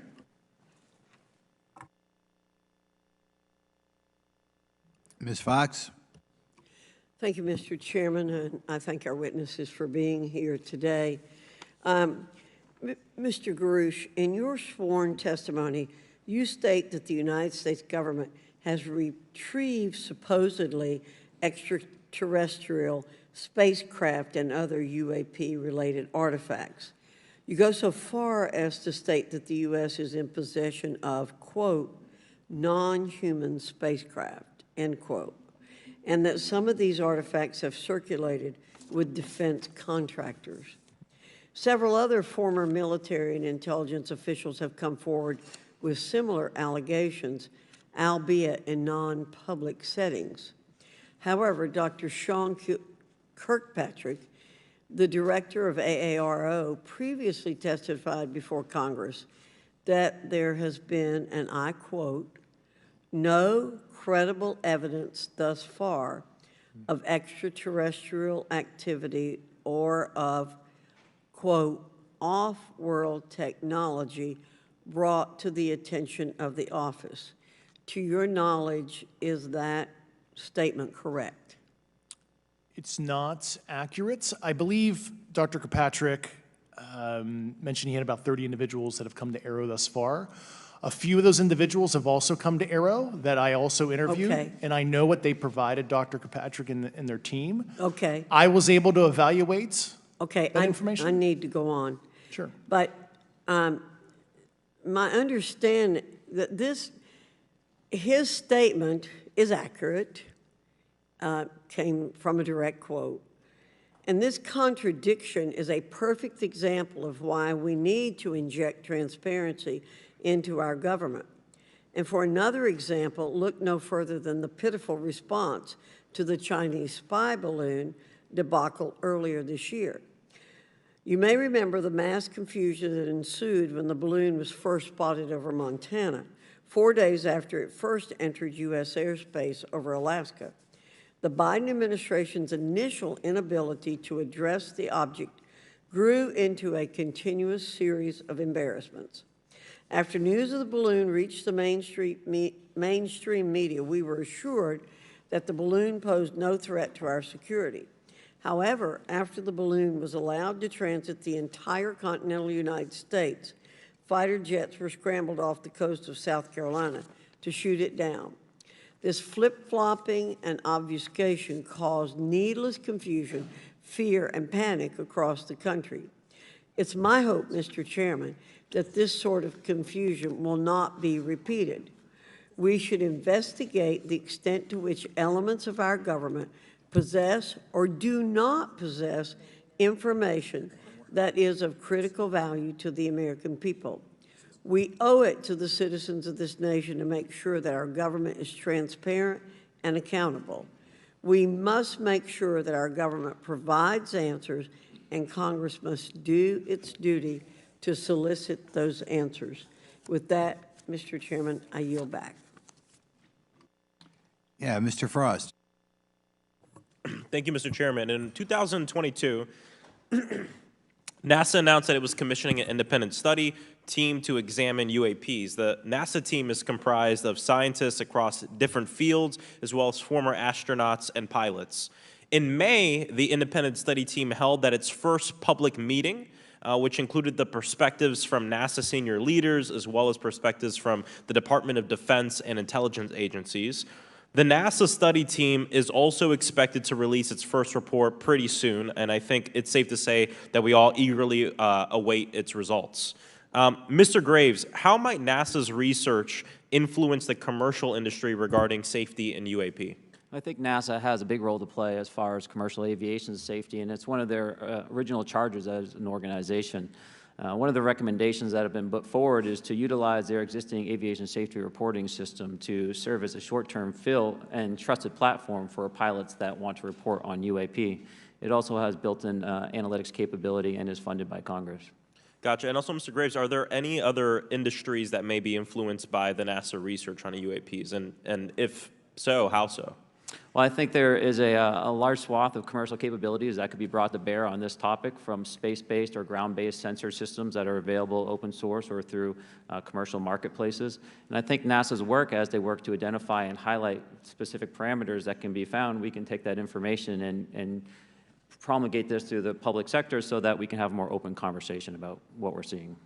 You know, in 2020, the Department of Defense released several videos of UAPs, including Mr. Freyer's experience, U.S. Navy pilots that recorded footage. In 2021, the Office of the Director of National Intelligence released a preliminary report on UAP events. NASA Administrator Bill Nelson stated that NASA would begin to investigate these events. In fact, I sit on Science, Space, and Technology Committee, and when we were doing a hearing with the NASA Administrator Bill Nelson, I asked, you know, why NASA needed to be fully funded, and there were many great reasons, but one of them was actually had to do with UAPs. He actually mentioned, you know, is there life out there? I don't know. And so either way, these actions ultimately led NASA to assemble the independent study team that I mentioned earlier. Also in 2021, Harvard University stood up the Galileo project to research and examine the origins of UAP. So it seems like both, you know, from NASA and in the higher education community, because of the work that y'all have done and people standing up, you know, I think we're seeing some of that stigma slowly going away. Mr. Freyer, do you believe that military pilots feeling empowered to share their UAP experiences has directly impacted the scientific community's research goals on this topic? I would say yes. I would say that, you know, starting in 2017, when it actually came out, it took that stigma away. I mean, I've talked to multiple senators who said prior to that, if you'd have mentioned UAP, you'd have been laughed off the hill. And now we're sitting here today for a public testimony on what's actually going on. You know, I'm hoping that this curve will be more of an exponential and we'll get more and more transparent to the level that we can. Yeah, I mean, it's important. I couldn't imagine, you know, I'm not a pilot, but I used to fly gliders in Civil Air Patrol. Huh? Yeah, Pilot? I mean, you know. And so either way, I mean, I couldn't imagine, you know, being in the glider and seeing something and then not feeling like I had the agency to talk about it. Mr. Graves, can you discuss the importance of seeking scientists to sit on your advisory board? Absolutely. I think ultimately this is going to be a scientific problem. And not only that, it's also an engineering problem. I've been working with the American Institute of Aeronautics and Astronautics to help them stand up a UAP integration committee to help integrate their engineering prowess into this problem. And so, yes, very much, I think this is an engineering and scientific problem as much as a national security problem. And how might Congress help to facilitate partnerships between the scientific community and the UAP focus groups within government? Well, I think one of the things they can do is to have these types of hearings to communicate to the public that this is a topic of interest. I think that there is a pseudo-market, if you will, of interested capabilities and talent that want to approach this topic, and we're seeing that start to grow now. So I think continued conversation, reduction of stigma is going to allow that to flourish and allow answers to help generate themselves. 100%. Well, thank you all for being here, and thank you for your work. I think it's important that we keep our top scientific minds focused on this issue and look for ways to increase collaboration. Thank you so much. I yield back. Mr. Comer. Thank you, Mr. Chairman. Let me say I want to thank you for having this hearing, and I want to thank Mr. Burchett and Ms. Luna for leading this hearing. And with that, I yield my 5 minutes to Mr. Burchett. Thank you, Mr. Chairman. I'm going to direct this, I believe, to Mr. Grush, but if any of you all feel like you need to jump in, just jump right in. We're good. Has the U.S. government become aware of actual evidence of extraterrestrial, otherwise unexplained forms of intelligence? And if so, when do you think this first occurred?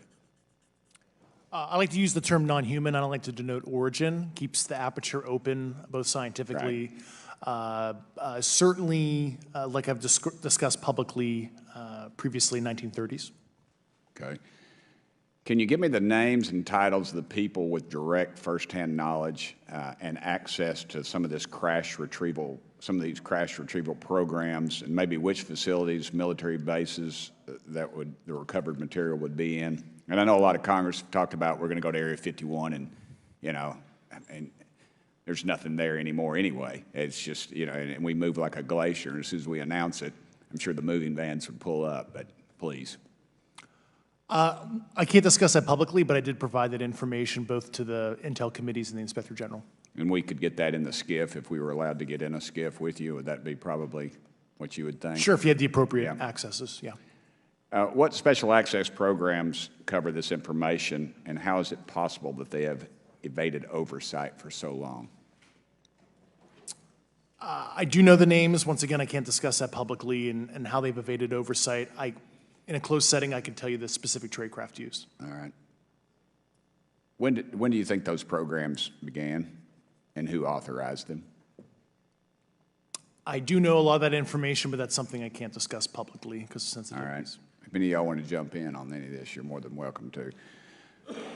What level of security clearance is required to fully access these programs?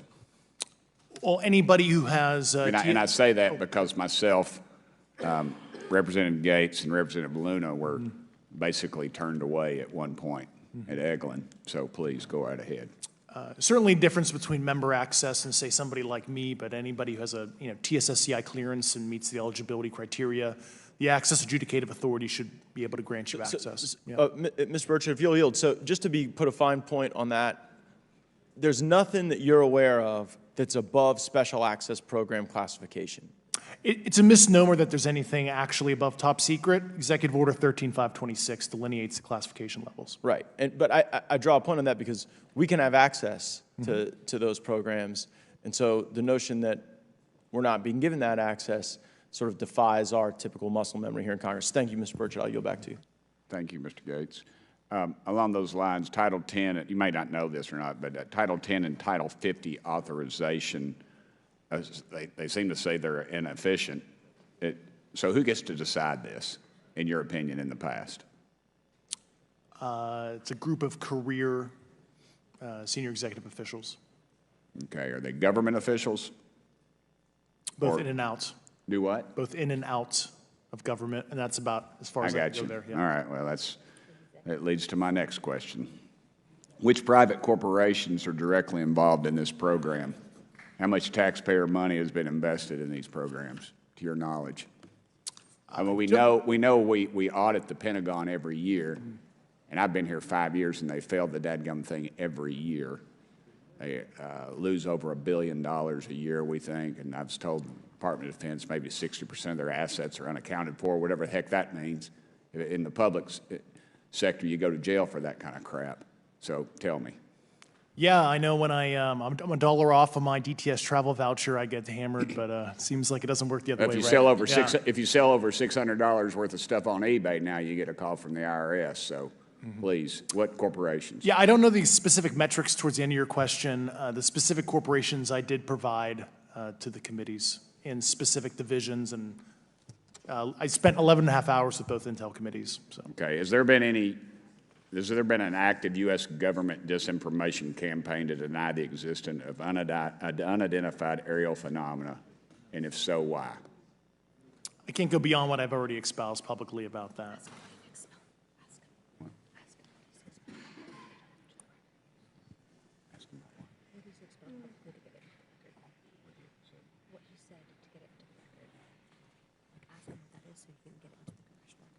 Okay, I've been told to ask you what that what that is and how to get it in the record.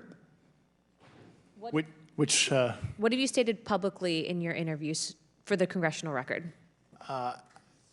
If you reference my News Nation interview and I talk about a multi-decade, campaign to disenfranchise public interest, Sorry, Mr. basically. Chairman, I've gone. Yeah.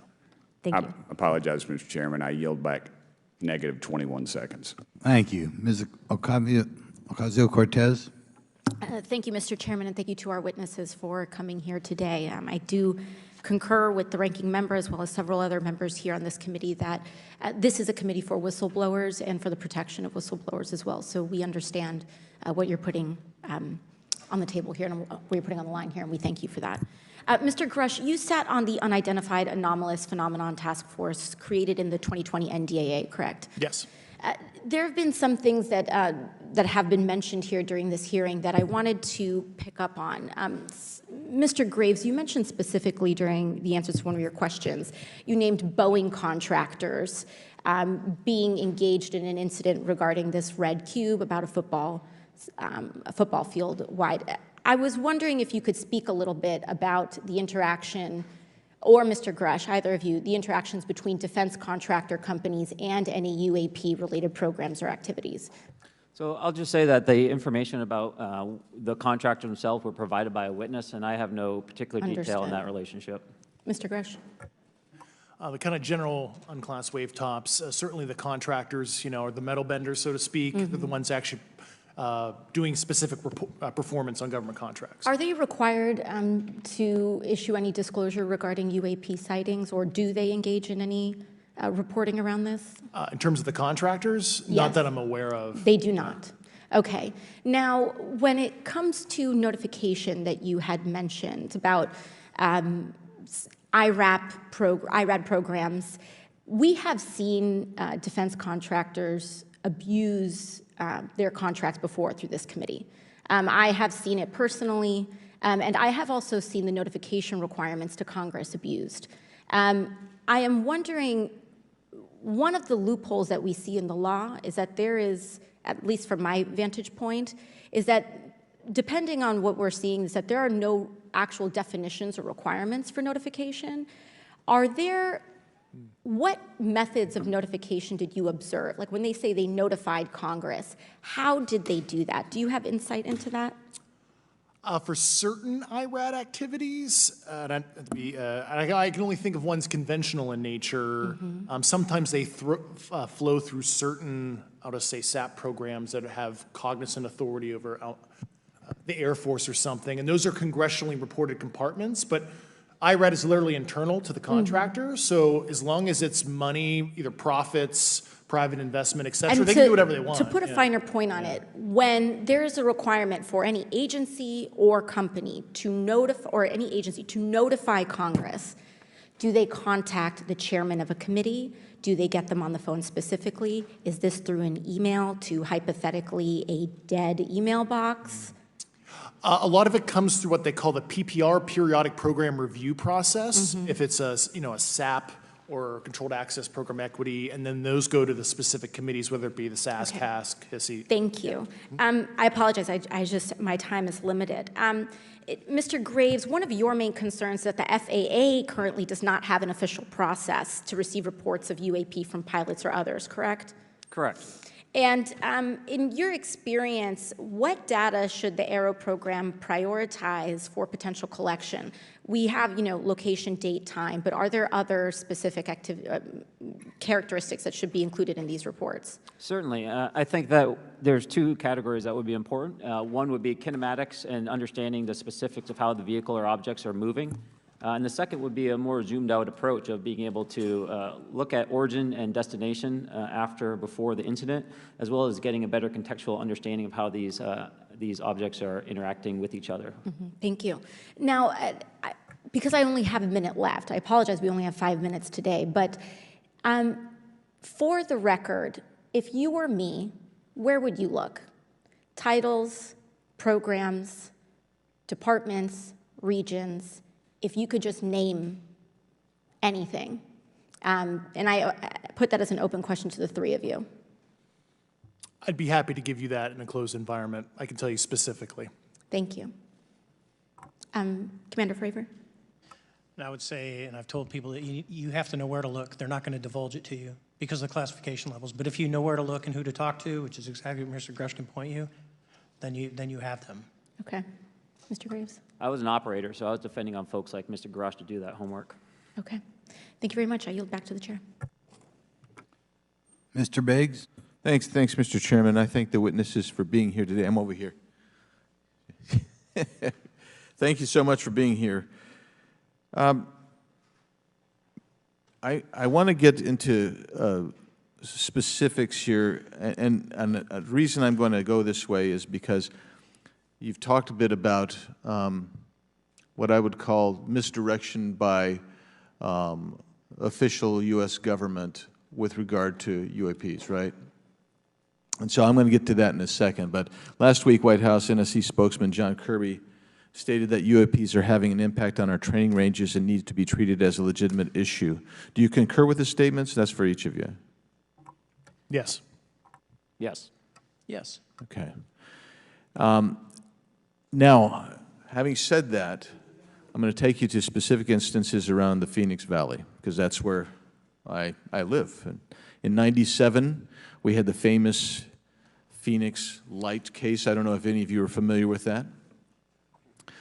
There were two things that went along with that, and the explanation was military training range off Luke and the Barry Goldwater Range. Do you know anything different other than the official explanation of those lights? Only what's in the public vernacular about it. That was outside the scope of my duties. And if we wanted to, just my question along with my colleague from New York, Ms. Ocasio-Cortez, if we wanted to find out more about that, where would we go to find the files, and who would we address? And are you going to tell me we need to go to a SCIF so you can tell us in a SCIF? I could potentially give you a vector on that. That specific case, I'm familiar with it in terms of public, but I give you a vector in a closed environment, yeah. That would be good, thank you. So if it's true that UAPs are having an impact on training ranges, and this administration considers it to be a legitimate issue, what steps can Congress take to address training range impacts? And I say that having two very large training ranges in my state.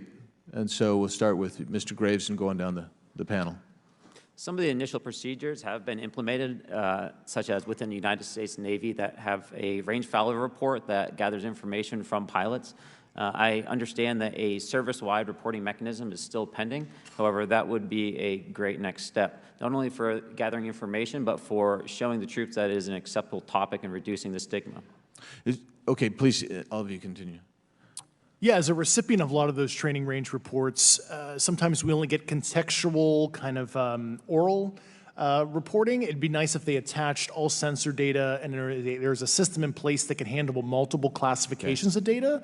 And that's an issue with the F-35, right? That jet was never built to be an ISR platform. And it's a pain in the, we'll just say butt, to get that data off, so, yeah. Great, thank you. Yeah, I would agree with the previous two, being a user of those training ranges, that the data has to be out there. You have to acknowledge that you're seeing them, and then you have to collect the data. Right now, you get the report, someone says, I saw something, but no one collects the radar data to back it up and do research. Okay. Do you believe that the 2019 classification guidelines for UAPs interferes with the federal government's ability to be transparent with the American people? And do you think we need to be more transparent with the American people? All of you, yeah. I'll say yes to that. Yeah, I'm familiar with at least the UAP Task Force 2019 Security Classification Guide. I think it's fair. I did actually help author that with the director. you got a bias that way then. But I will say, I'll call it a lazy attitude about declassifying videos. I mean, I've seen some of the videos of the recent shoot down, and I saw no reason that couldn't have been released as long as they mask some data. The American people deserve to see that imagery and full motion video. I would think, well, in my opinion, I will say things are overclassified.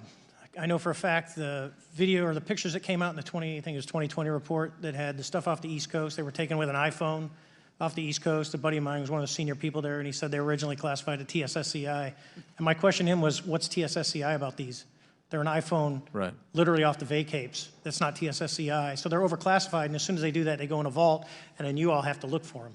Yeah, so with the overclassification, that may be one way. Are there other ways that the DOD or intelligence agencies are keeping this information from the American people or even from Congress?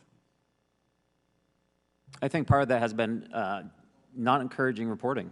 If the problem is not something that can be measured, it's not something that's going to be fixed. Okay, very good. Well, I'm out of time, and I thank you, Mr. Chairman, and I yield back. First of all, without objection, Representative Nick Langworthy of New York has waived on the subcommittee for purpose of questioning witnesses at today's subcommittee hearing. And then we go to Mr. Burleson. Thank you, Mr. Chairman. Appreciate you guys coming out today, testifying. Look, I've been here for 6 months, and I'm pretty skeptical. I don't trust anything in this town. And so I think that's because I'm from Missouri. You've got to show me, right? With that being said, there's been a lot of things that have been said in the public, Mr. Grush, and so I want to get down to, if we can, some specifics, right? So at one point you had said that there has been harmful activity or aggressive activity. Has any of the activity been aggressive, been hostile in your reports? I know of multiple colleagues of mine that got physically injured. And the activity, and I got to by UAPs or by people within the federal government? Both. Okay, so there has been activity by alien or non-human technology and or beings that has caused harm to humans. I can't get into the specifics in an open environment, but at least the activity that I personally witnessed, and I have to be very careful here because they tell you never to acknowledge tradecraft, right? So what I personally witnessed myself and my wife was very disturbing. Okay. One of my constituents actually sent this next question, and I figured I'd ask it since I had the same thought. You've said that the U.S. has intact spacecraft.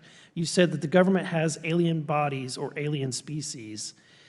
Have you seen the spacecraft?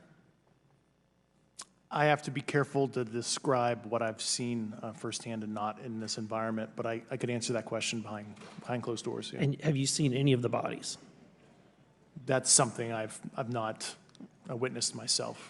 Okay, and so with that being said, and the other statement that has been made that was intriguing to me it's intriguing because my view has been that we are billions of light years away from any other system.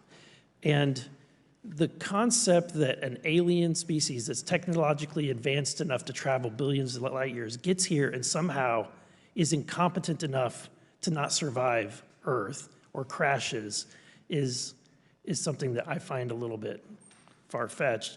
And with that being said, you have mentioned that there's interdimensional potential.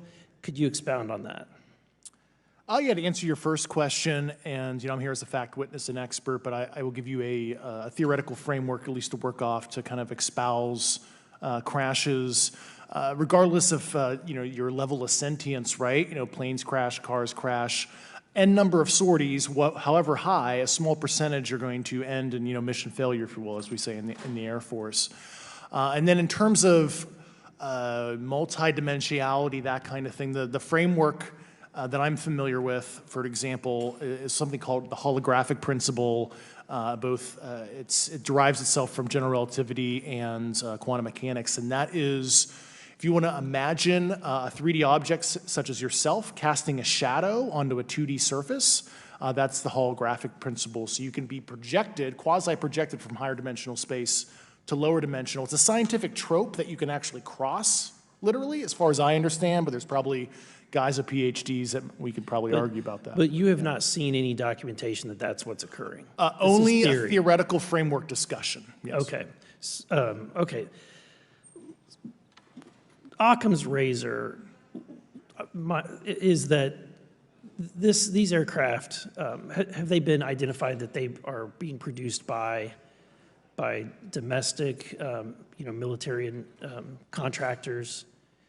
Is there any evidence that that's what's being recovered? Not to my knowledge, plus the recoveries predate a lot of our advanced programs that I previously am witting of, so. Would it be safe to say that there could be a scenario today where you have an aircraft that crashes and because it's been involved in one program from one federal agency, and but the agency that retrieves it is not aware of that program, and to them it appears alien in origin? I mean, that's a hypothetical situation. I'm not aware of any historical situation that would match that you described, so. You're not aware, it has not happened that you're aware of? That I'm aware of. Thank you, Mr. Chairman. I yield back.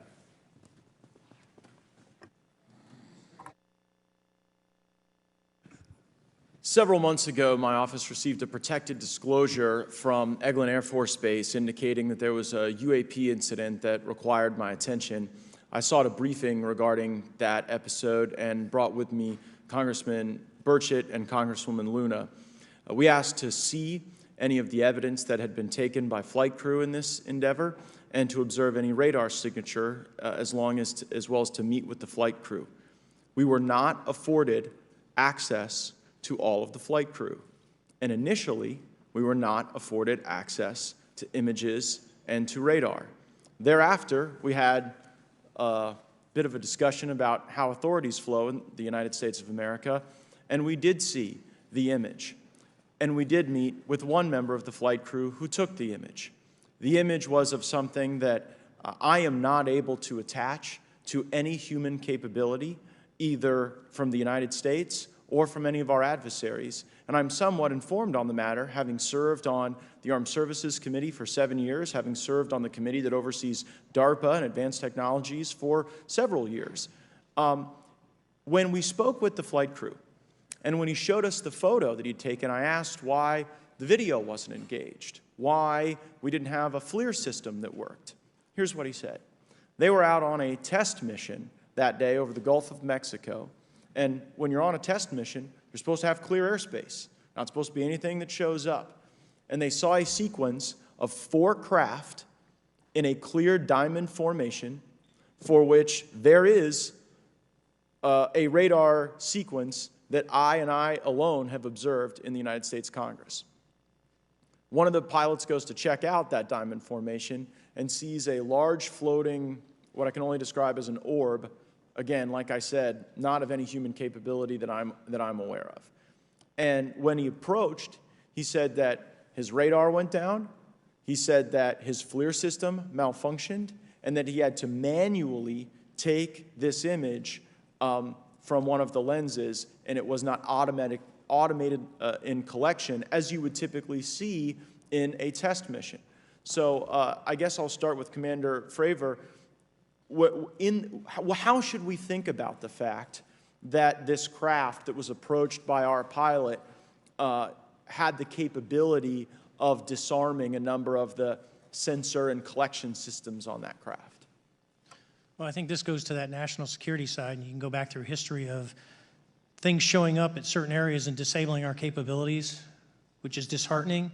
And for us, I mean, like I said, it completely disabled the radar on the aircraft when it tried to do it, and the only way we could see it is passively, which is how he got that image. So I think that's a concern on what are these doing, not only how do they operate, but their capabilities inside to do things like this. And how should we think about 4 craft moving in a very clear formation, equidistant from one another, in a diamond? In all of the phenomenon, perhaps, Mr. Grave, that you've analyzed, have we ever seen multiple craft in a single formation? I have one particular case, and that was during the gimbal incident.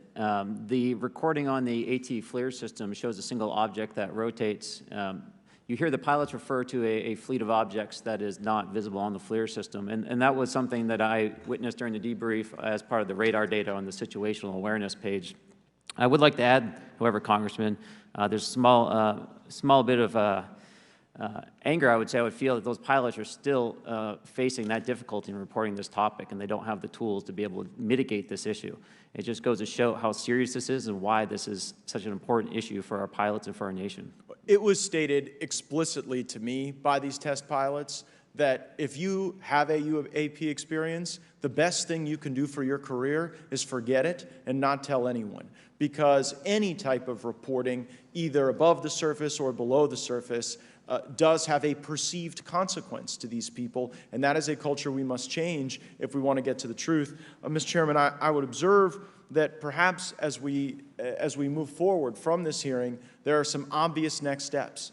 Every person watching this knows that we need to meet with Mr. Grush in a secure, compartmentalized facility so that we can get fulsome answers that do not put him in jeopardy and that give us the information we need. Second, I would suggest that the radar images that were collected of this formation of craft out of Eglin Air Force Base, and specifically the actual image taken by the actual flight crew that we can actually validate, be provided to the committee, subpoenaed if necessary, so that we're able to track how to get this type of reporting and analysis done in a more fulsome way. That would be my recommendation, humbly, as a guest here of the Fine Oversight Committee. I yield back.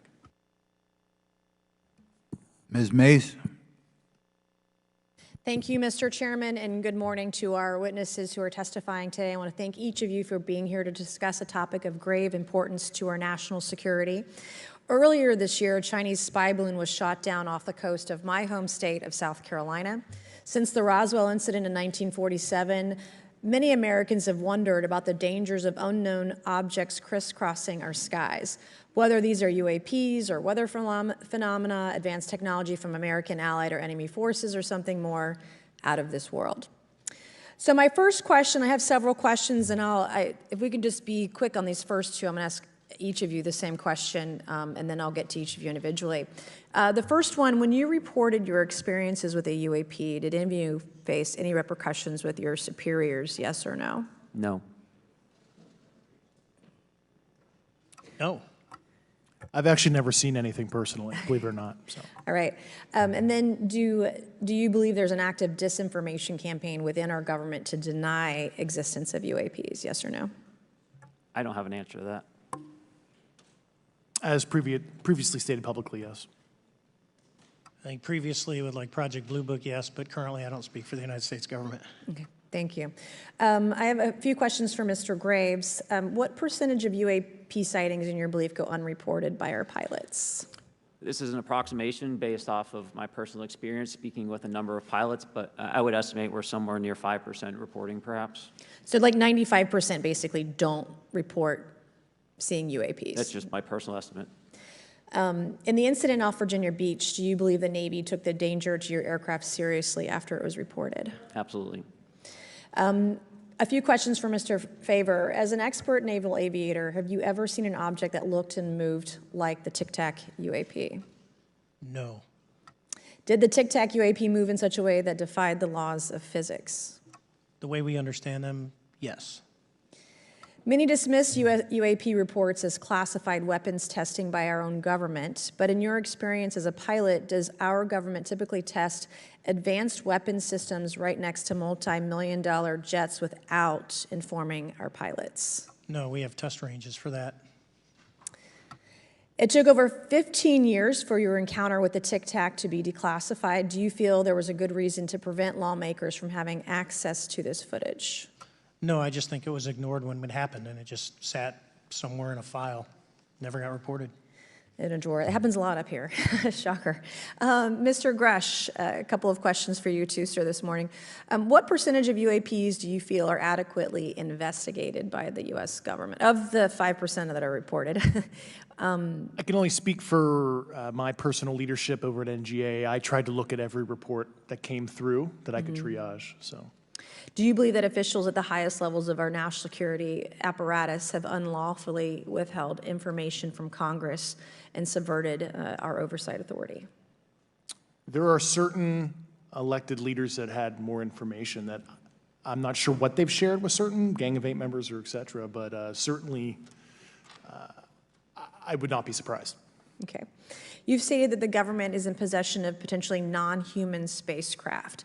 Based on your experience and extensive conversations with experts, do you believe our government has made contact with intelligent extraterrestrials? Something I can't discuss in public setting. Okay, I can't ask when you think this occurred. If you believe we have crashed craft, stated earlier, do we have the bodies of the pilots who piloted this craft? As I've stated publicly already in my News Nation interview, biologics came with some of these recoveries, yeah. Were they, I guess, human or non-human biologics? Non-human, and that was the assessment of people with direct knowledge on the program I talked to that are currently still on the program. And was this documentary evidence, this video, photos, eyewitness? Like, how would that be determined? The specific documentation I would have to talk to you in a skiff about. Gotcha. Yeah. Okay. So, and you may or may not be able to answer my last question, and maybe we get into a skiff at the next hearing that we have, but who in the government, either what agency, sub-agency, what contractors, who should be called into the next hearing about UAPs, either in a public setting or even in a private setting? And you probably can't name names, but what agencies or organizations, contractors, et cetera, do we need to call in to get these questions answered, whether it's about funding, what programs are happening, and what's out there? I can give you a specific cooperative and hostile witness list of specific individuals that were in those. And how soon can we get that list? I'm happy to provide that to you after the hearing. Super. Thank you. And I yield back. Okay, now we have Mr. Langworthy. Is he here? Okay. Thank you very much. I'd like to thank all of the witnesses for being here today to discuss this very unique topic. And I'd like to jump right into my questions, if you don't mind. Commander Fravor, can you briefly describe your background?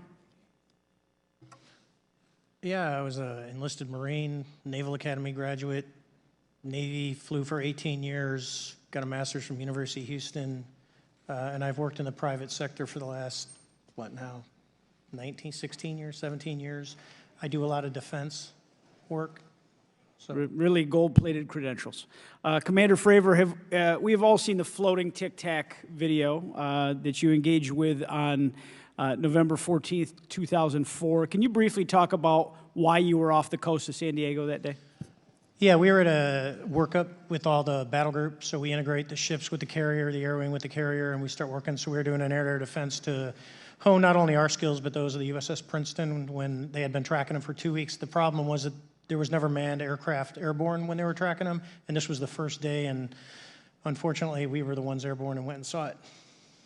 Do you remember the weather that day? Was it cloudy or windy or anything out of the ordinary on the Pacific coast? It was actually, if you're familiar with San Diego, it was a perfect day, light winds, no whitecaps, clear skies, not a cloud. It was, for flying, it was the best.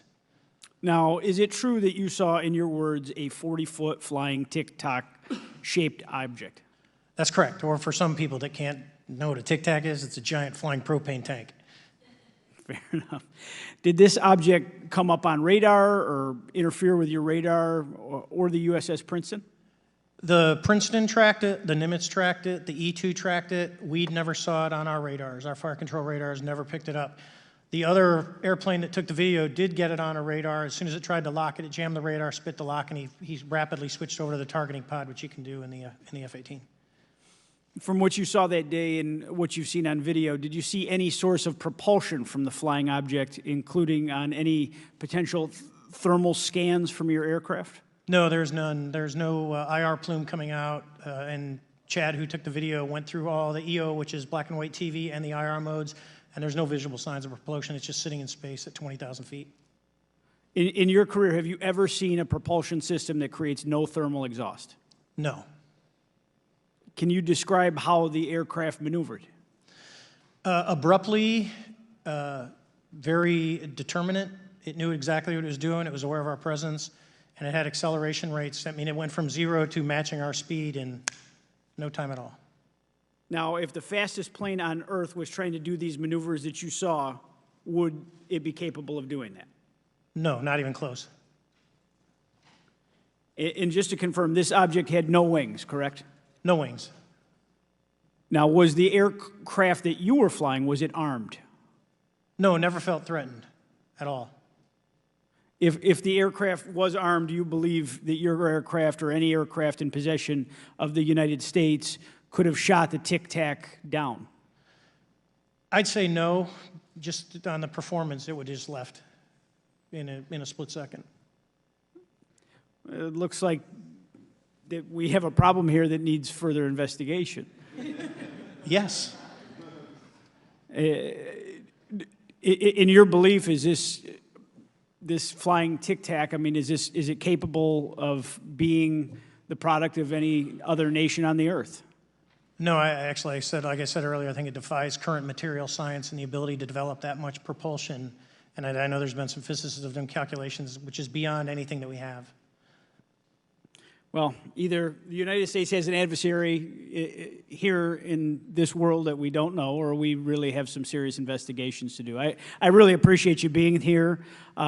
Is there anything else about the November 14th, 2004 incident that you think is important for this committee to know that you haven't been asked here today?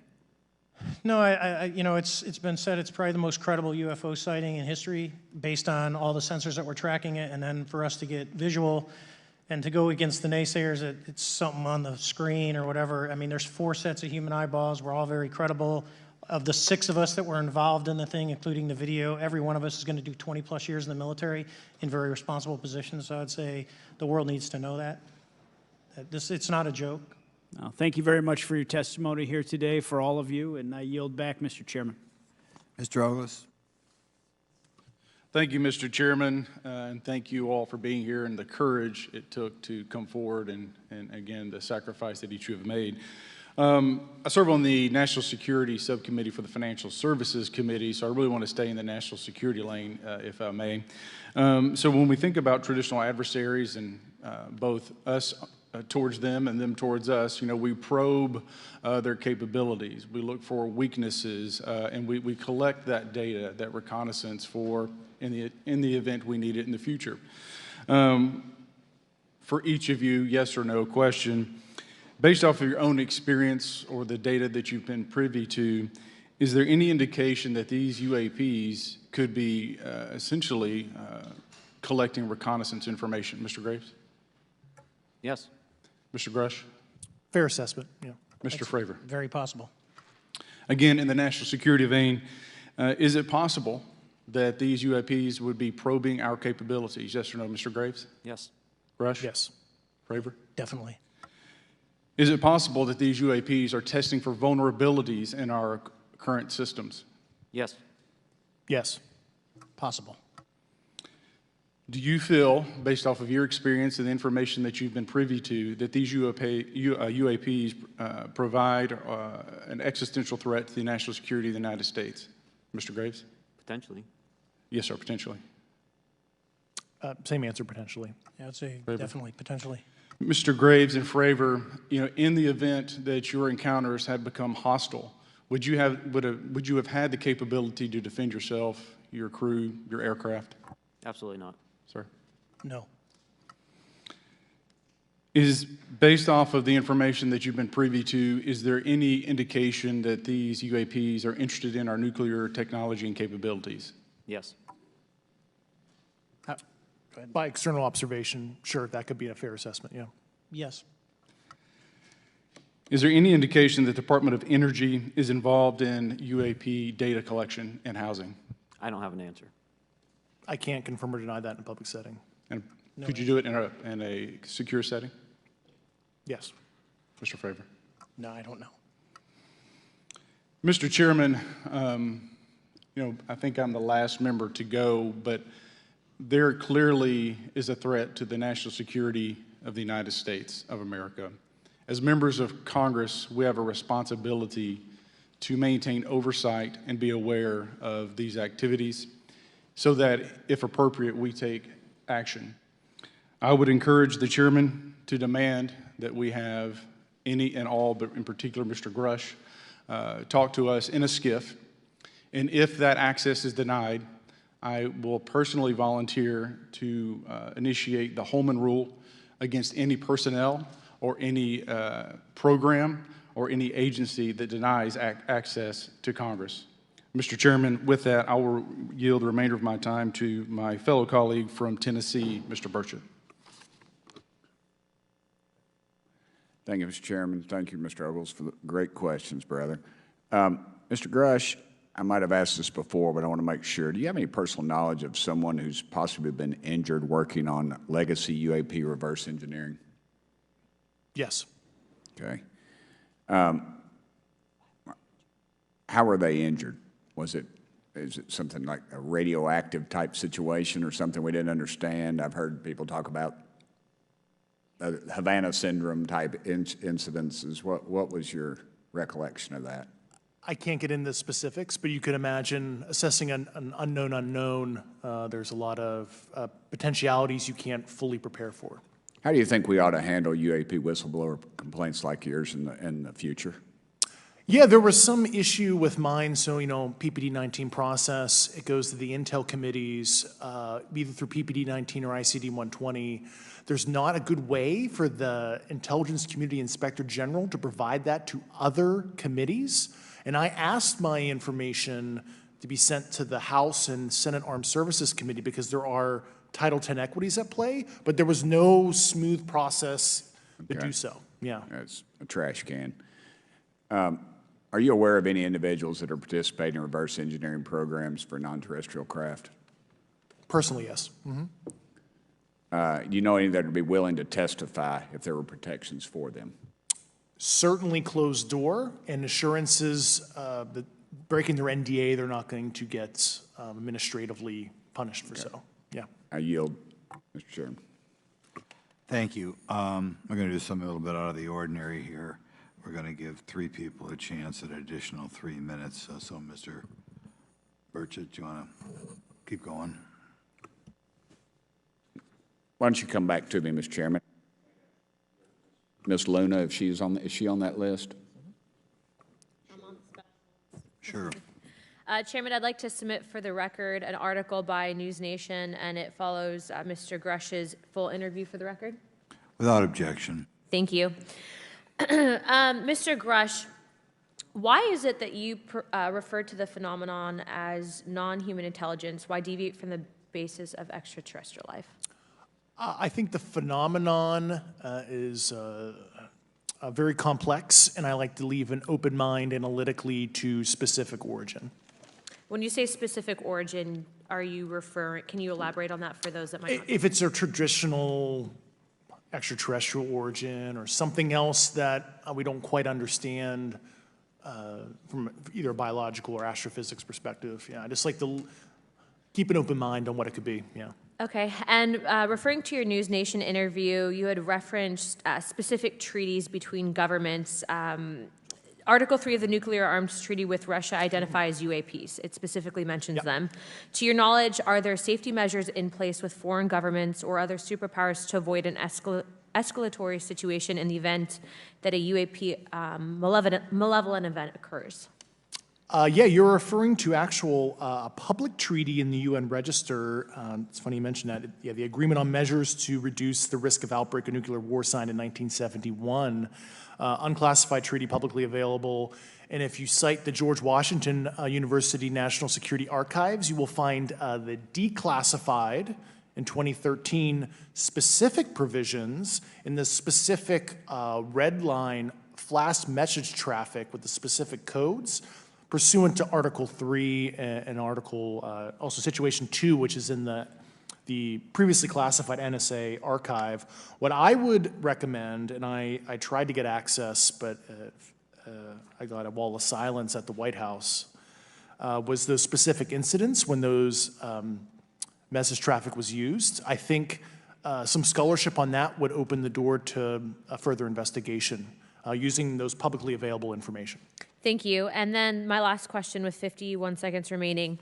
You mentioned white-collar crimes potentially being taking place in regards to a cover-up. Can you please elaborate? I have concerns based on the interviews I conducted under my official duties of potential violations of the Federal Acquisition Regulations, the FAR. Thank you very much, Chairman. I yield the remainder of my time. Okay, we'll go to Mr. Raskin for 3 minutes. Thanks, Mr. Chair, and I thank the witnesses for their endurance and service today.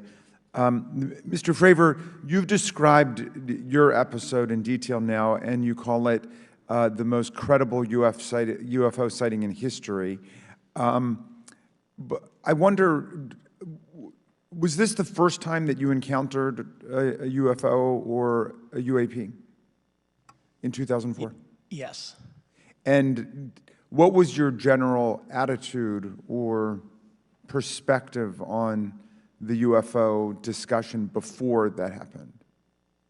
I never felt that we were alone with all the planets out there, but I wasn't a UFO person.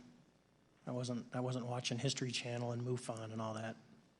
And have you had experiences or encounters since that happened? No. And so have you formed any general conclusions about what you think you experienced then? Yes, I think what we experienced was, like I said, well beyond the material science and the capabilities that we had at the time, that we have currently, or that we're going to have in the next 10 to 20 years. Very good. Mr. Grush, you've been able to answer in great detail on certain questions, and then other things you say you're not able to respond to. Can you just explain where you're drawing the line and what's the basis for that? Yeah, based on my DOPSR security review and what they've determined that is unclassified. I see. So you're answering any questions that just call upon your knowledge of unclassified questions, but anything that relates to classified matters you're not commenting on in this context? In an open session, but happy to participate in a closed session at the right level, yeah. Okay. And Mr. Graves, you've said that there are dozens of fellow pilots, military pilots. Are there also commercial pilots who've encountered the same kind of sightings that you described before? They are similar. Commercial pilots have less range and less sensors to be able to reach out and look for objects over wide swaths of airspace. And so pilots are seeing them, commercial pilots are seeing them, and they're typically closer, and the range of what they're seeing is pretty large. What is the most vivid, concrete sighting with the naked eye of the objects that you described before, the cube-like objects? Certainly. I think the most vivid sighting of that would have been near midair that we had at the entrance to our working area. One of these objects was completely stationary at the exact entrance to our working areas, not only geographically but also at altitude. So it was right where all the jets are going, essentially, on the eastern seaboard. The two aircraft flew within about 50 feet of the object, and that was a very close visual sighting. And you were in one of the aircraft? I was not. I was there when the pilot landed. He canceled the mission after, and I was there. He was in the ready room with all his gear on, with his mouth open, and I asked him what the problem was, and he said he almost hit one of those darn things. He said he was 50 feet away from it? Yes, sir. And his description of the object was consistent with the description you gave us before? A dark gray or a black cube inside of a clear sphere. Inside of a clear sphere? Yes. And with no self-evident propulsion system? No wings, no IR energy coming off of the vehicle, nothing tethering it to the ground. And that was primarily what we were experiencing out there. I'm over time. Thank you very much for your service, and I yield back to you, Mr. Chairman. Very good. Mr. Burchett? Thank you, Mr. Chairman. This is for all three of y'all, starting with Mr. Graves. Why did you come forward on this issue? I came forward because I felt that my colleagues did not have a way to mitigate this safety threat, and I wanted to help them. I was trained as an aviation safety officer by the Navy, and it just felt right. I felt like I had to help the folks that were still flying and dealing with this. Mr. Grush? Purely a sense of duty. My first sworn oath when I was a cadet 18 years ago, and I still uphold that even out of the uniform. Commander? I was pestered by a friend, and I asked why, and he said, "You're the one person that they can't discredit, and you'll add credibility to the New York Times article." And so after about 6 times, I said, "Okay." Honest. Yeah. This town isn't made, unfortunately, by people like y'all. We thank y'all. And I do want to also thank the people in the audience and the people that are watching this that can't be, people all over the world that have kept this issue alive. You've endured criticism and derogatory remarks, and we're trying to get to the bottom of it. And so God bless y'all. Thank y'all so much. We really appreciate you guys and gals.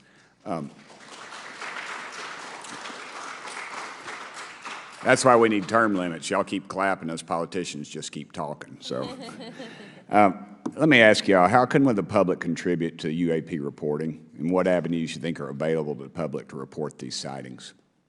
Well, right now, I don't think there is a lot of public options for every man to be able to report on this. I think even for professionals that have sensor data that are seeing these on a regular basis, they're still hesitant to come forward. And so for the general public, I think encouraging the conversations that we're having today, looking for technology solutions that can be distributed so that objective data can be gathered is the first place to go. Mr. Grush? I'll just touch on the whistleblower side of it. I do encourage, current and former military, intelligence community, and industry contractors to come forward in a legal way, either through the IC or DoD or whatever the cognizant IGs are, to lead, join me in this discussion. Commander, and I guess I should say this for the record. My daddy was United States Marine Corps, 1st Marine Division, so. Hoorah. Yes, sir. He was old school, him and Chesty Puller on Peleliu, so thank you, wow. brother. Wow. Yes, sir. I'm not anything like my daddy. He was incredible. I'm very mediocre, to say the least, but go ahead. You seem to be doing fine. Yeah. For me, I was an accident investigator, so the biggest thing that you learn, and I think that witnesses need to do is, one, don't try and make the fish bigger than it was. Stick to the facts, write it down, and don't speculate what you think it is because it will sway your decision. Just write the facts down. We can get all the facts together and we can start to investigate and get a real honest story instead of it was this big. Thank you all, and I want to thank everybody. We made history today. Mr. Chairman, I yield. Thank you much, Mr. Garcia. Thank you. I know now we're going to be making some closing remarks, and so I just wanted to say a few things. First, to our witnesses, I want to thank all of you for being here with us today. I know that it takes a lot of courage. You're telling really important information to this committee, and I just want to thank you also for all three of you, your service to our country. I also want to just note that today's hearing was both important but also serious, and I want to thank our subcommittee chairman, Mr. Grothman, I think for running a very fair and substantive hearing. I do want to thank the committee staff on both sides for the amount of work that it took to put this hearing in place, and certainly to all the members that have been involved in this issue prior to the hearing. I also want to note for our witnesses and for the public that I'm a freshman member of Congress, and I've only been here for 7 months, but this is by far the most bipartisan conversation and discussion that I have seen happen in the Congress. And I think that a topic of this significance as it relates to our national security, as it relates to information that we're trying to gather for the American public, does bring people together, and I think that's been really great to see. I think it's also important to note for the public, today in our hearing, we had on our side also both our full ranking member, which is Mr. Raskin, and our vice ranking member, which is Ms. Ocasio-Cortez, both here at our hearing. I think it shows the importance and seriousness that our side of the aisle is taking to this important hearing, but also to the broader issue as it relates to working with our Republican counterparts on this committee. I want to additionally add that I think, and I think it's really important that we have and continue these discussions and these hearings. Clearly, there's a lot of information that we don't know, but it's also very clear that we have to continue our investigation and accountability on asking the right questions and ensuring that they're part of the public record. One thing that was important today is some folks might wonder, why are we asking questions that might already be out there or that have been asked before? It's important that they're asked and put into the public record as it relates to this committee. And so I want to thank you for, answering some questions multiple times. I know, not just in maybe meetings you had with some members, but also here in the public. Let me also just add an additional note that it's important also that our friends in the media and those that are not just reporting on this hearing, but that have reported on this topic and that may in the future, the media has an important role in this process. And it's very important that the media engages, does independent investigation, and reports on not just what happened today, but what they see independently as what is happening around UAPs in the broader community. That is also an important public benefit that we have in trying to get the information and the facts as it relates to this. Let me also just say finally that as a teacher and an educator and a longtime teacher and researcher, that I also really believe in following facts, in doing your homework, and in making sure that you follow science as we try to get as most information as possible. And so I want to thank you all for agreeing to do that today. Transparency is a cornerstone of government. We live in a vast galaxy, a lot of unanswered questions, and thank you all for being here today. Mr. Chairman. Thank you. I'd like to one more time thank Mr. Burchett and Ms. Luna for bringing this to our attention. It's a topic that has interested me since I was in school. It was a very illuminating hearing. Obviously, I think several of us are going to look forward to getting some answers in a more confidential setting. I assume some legislation will come out of this. Sure. I apologize, Mr. Chairman. I need to compliment the folks in my office that did a lot of the work on this. Rachel and Noah sitting behind me here. They're very quiet and humble, but if without them, this thing would not have come off like it did, so I apologize. Thank you. I think we're going to want to look into what we can do to make more of this information public. I think there's certainly a time period after which it should always be made public, and people have been concerned about these issues, like I said, since I was in high school. But in any event, I'd like to thank everybody who was here, sticking through the entire hearing. Without objection, the members will have 5 legislative days to submit materials and to submit additional written questions for the witnesses, which will be forwarded to the witnesses for their response. If there's no further business, without objection, the subcommittee stands adjourned.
Areas, the cartels control an awful lot on the southern border, south of the United States. Our men and women are out there. I just spent the last 3 days here in South Texas patrolling with some of our agents, and they're doing a phenomenal job of responding to traffic that's coming across that border. You and that plays out across the entire southwest border. You and I both deeply respect the men who work for you, and I think they're doing yeoman's work. I've talked to sectors where they're pulling 90 hours a week. These guys are killing themselves. Literally 17 of them have committed suicide because they've been overwhelmed.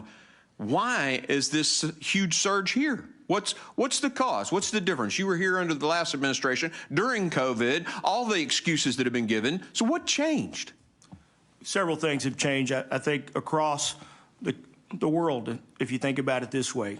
We've seen individuals from 159 countries already this fiscal year. So why do they feel suddenly, after January of 2021, that they can come here?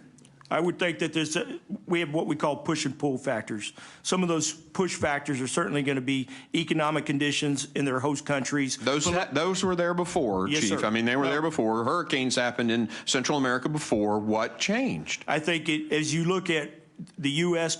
and what we're experiencing now, with the economic conditions that we have here, when you think about the health conditions that we have here, we're in much better position than most of the countries that we're dealing with just to ourselves. I would assert to you that all that was there before January 21. The COVID was there before 2021.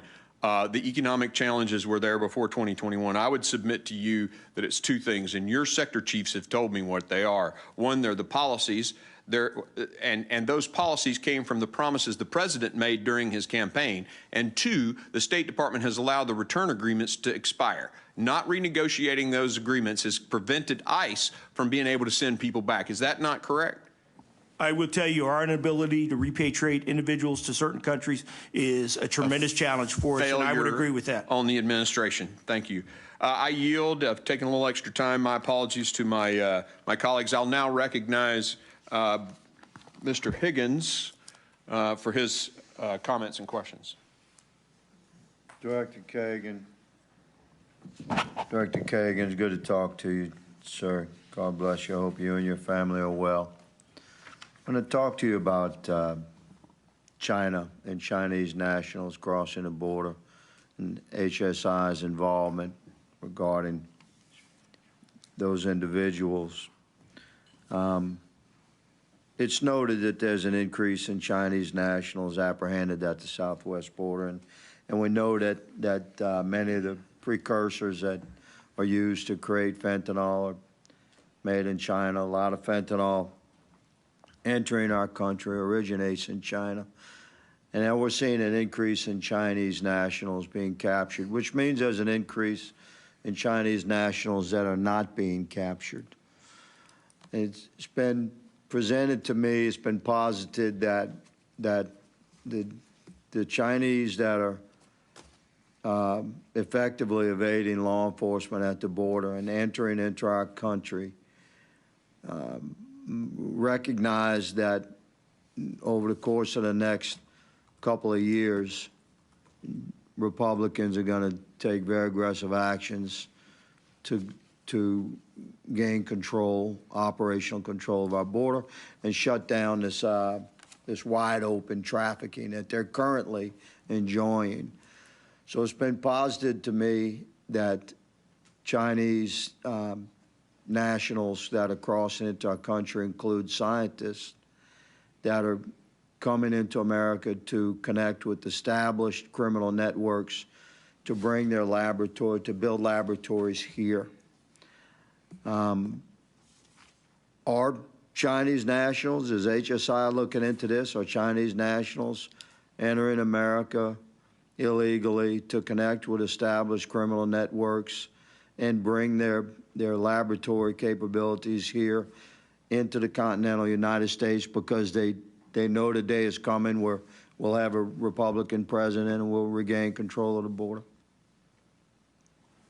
Representative Higgins, thank you very much for the question. Good to see you as well. As it pertains to the human smuggling of Chinese nationals and the narcotic side of it, our investigations, as you know, we're an investigative agency, our investigations and intelligence show that those are two separate situations. We see when it comes to China, that's the beginning of the illicit supply chain of fentanyl. We know, we don't have the visibility that we need, of course, into China, but as an investigative agency, we have the visibility of precursor chemicals as they leave Chinese ports to venture across the water into Mexico. Eventually, those precursors will end up in Mexican labs where the actual pills are produced. That's what HSI does. That's where we are strong, and that's where we're critical to this entire supply chain, which is attacking the supply chain at those critical nodes. We can stop the container ships full. I mean, we're talking container ships. We've seized, I believe it's a little bit over 3.3 million pounds of precursor chemicals coming from China entering into Mexico.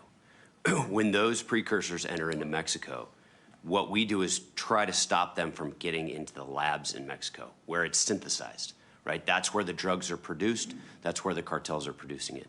We utilize our transnational criminal investigative units, which we have a very robust and strong criminal investigative unit in Mexico. Mexican prosecutors, Mexican officials working with us. As I've said multiple times in open hearings, they're working on behalf of the American people. So what we utilize is their efforts, intelligence community and our efforts in order to stop these drugs from coming into the United States and push our borders out to try to alleviate the pressure on our DHS partners and friends so they're not feeling so much of the fentanyl coming in. But to answer your question, we do not see the link investigatively or intelligence right now of the human smuggling aspect as it pertains to the fentanyl coming in from China. Well, we'll talk further about that in person. Mr. Chairman, I don't see a clock. How much time? Right here. All right, Chief, it's good to see you again, sir. God bless you. Hope you and your family are well. These are difficult times that we face to enforce the laws of our land as we've sworn an oath to do so. And you're at the point of that spear, and to a great deal, you're held responsible. And I think you're a responsible man. I would like to, in my remaining no time, just answer this question regarding commands that are coming down from Secretary Mayorkas. It's come to our attention that many commands that ultimately arrive at the field level don't have much of a paper trail. They've been communicated verbally. You could speak to that, and how does that relate to our aerostat techs? Why are the aerostats down? That's a DOD cooperative operation. They worked. Why are they down? I was told in January they were being pulled down for the first quarter. I'll give you a real quick 30 seconds, Chief, to answer that. Sorry. Thank you, Chairman, and good to see you again, Mr. Higgins. I will tell you that with respect to the chain of command, both ICE, myself, and our DHS partners meet quite regularly with the department, more specifically with the Secretary. We have constant conversations and dialogue about ongoing operations, and certainly he's made multiple trips down to the southwest border. So I do appreciate the level of support I get from both our Commissioner, Troy Miller, and Secretary Mayorkas with respect to some of my requests on capacity building and making adjustments to our operations in the field. With respect to the aerostats, that's a very expensive program, $4.6 million for each one of those aerostats. We have 4 of them deployed here in South Texas. They're doing a phenomenal job. We are looking at alternatives to be able to use similar-like technology that may be less expensive, and then we're going to try and do everything we can to incorporate that into our normal operations. Thank you. Thank you. I'll now recognize Vice Chair Guest from Mississippi. Thank you, Mr. Chairman. To both of our gentlemen, thank you for being here. Thank you for the men and women that serve under your command. I want you to know that the frustration and the anger that you may feel today is not directed at you personally, and it's clearly not directed under the men and women that serve under you, but is directed at this administration, which has not only failed the American public, but has failed the officers that serve with you. Chief, I want to expand a little bit on something that Chairman Green touched on. He talked about operational control of the border, and I think you were very candid when you said that we do not have operational control of the border. I want to follow that up with a question. Is the border secure? We have heard repeatedly from Secretary Mayorkas when he has testified before this hearing. He has told myself, he has told Congressman Bishop that. We heard him tell Congressman Roy and a Judiciary Committee the same thing. We've heard the Vice President say that. The Vice President said in an interview with Meet the Press when asked by Chuck Todd, she said the border is secure, but we have a broken immigration system. Then she went on to say we have a secure border and that is a priority for any nation, including ours and our administration, but there are still a lot of problems. And so my question to you, Chief,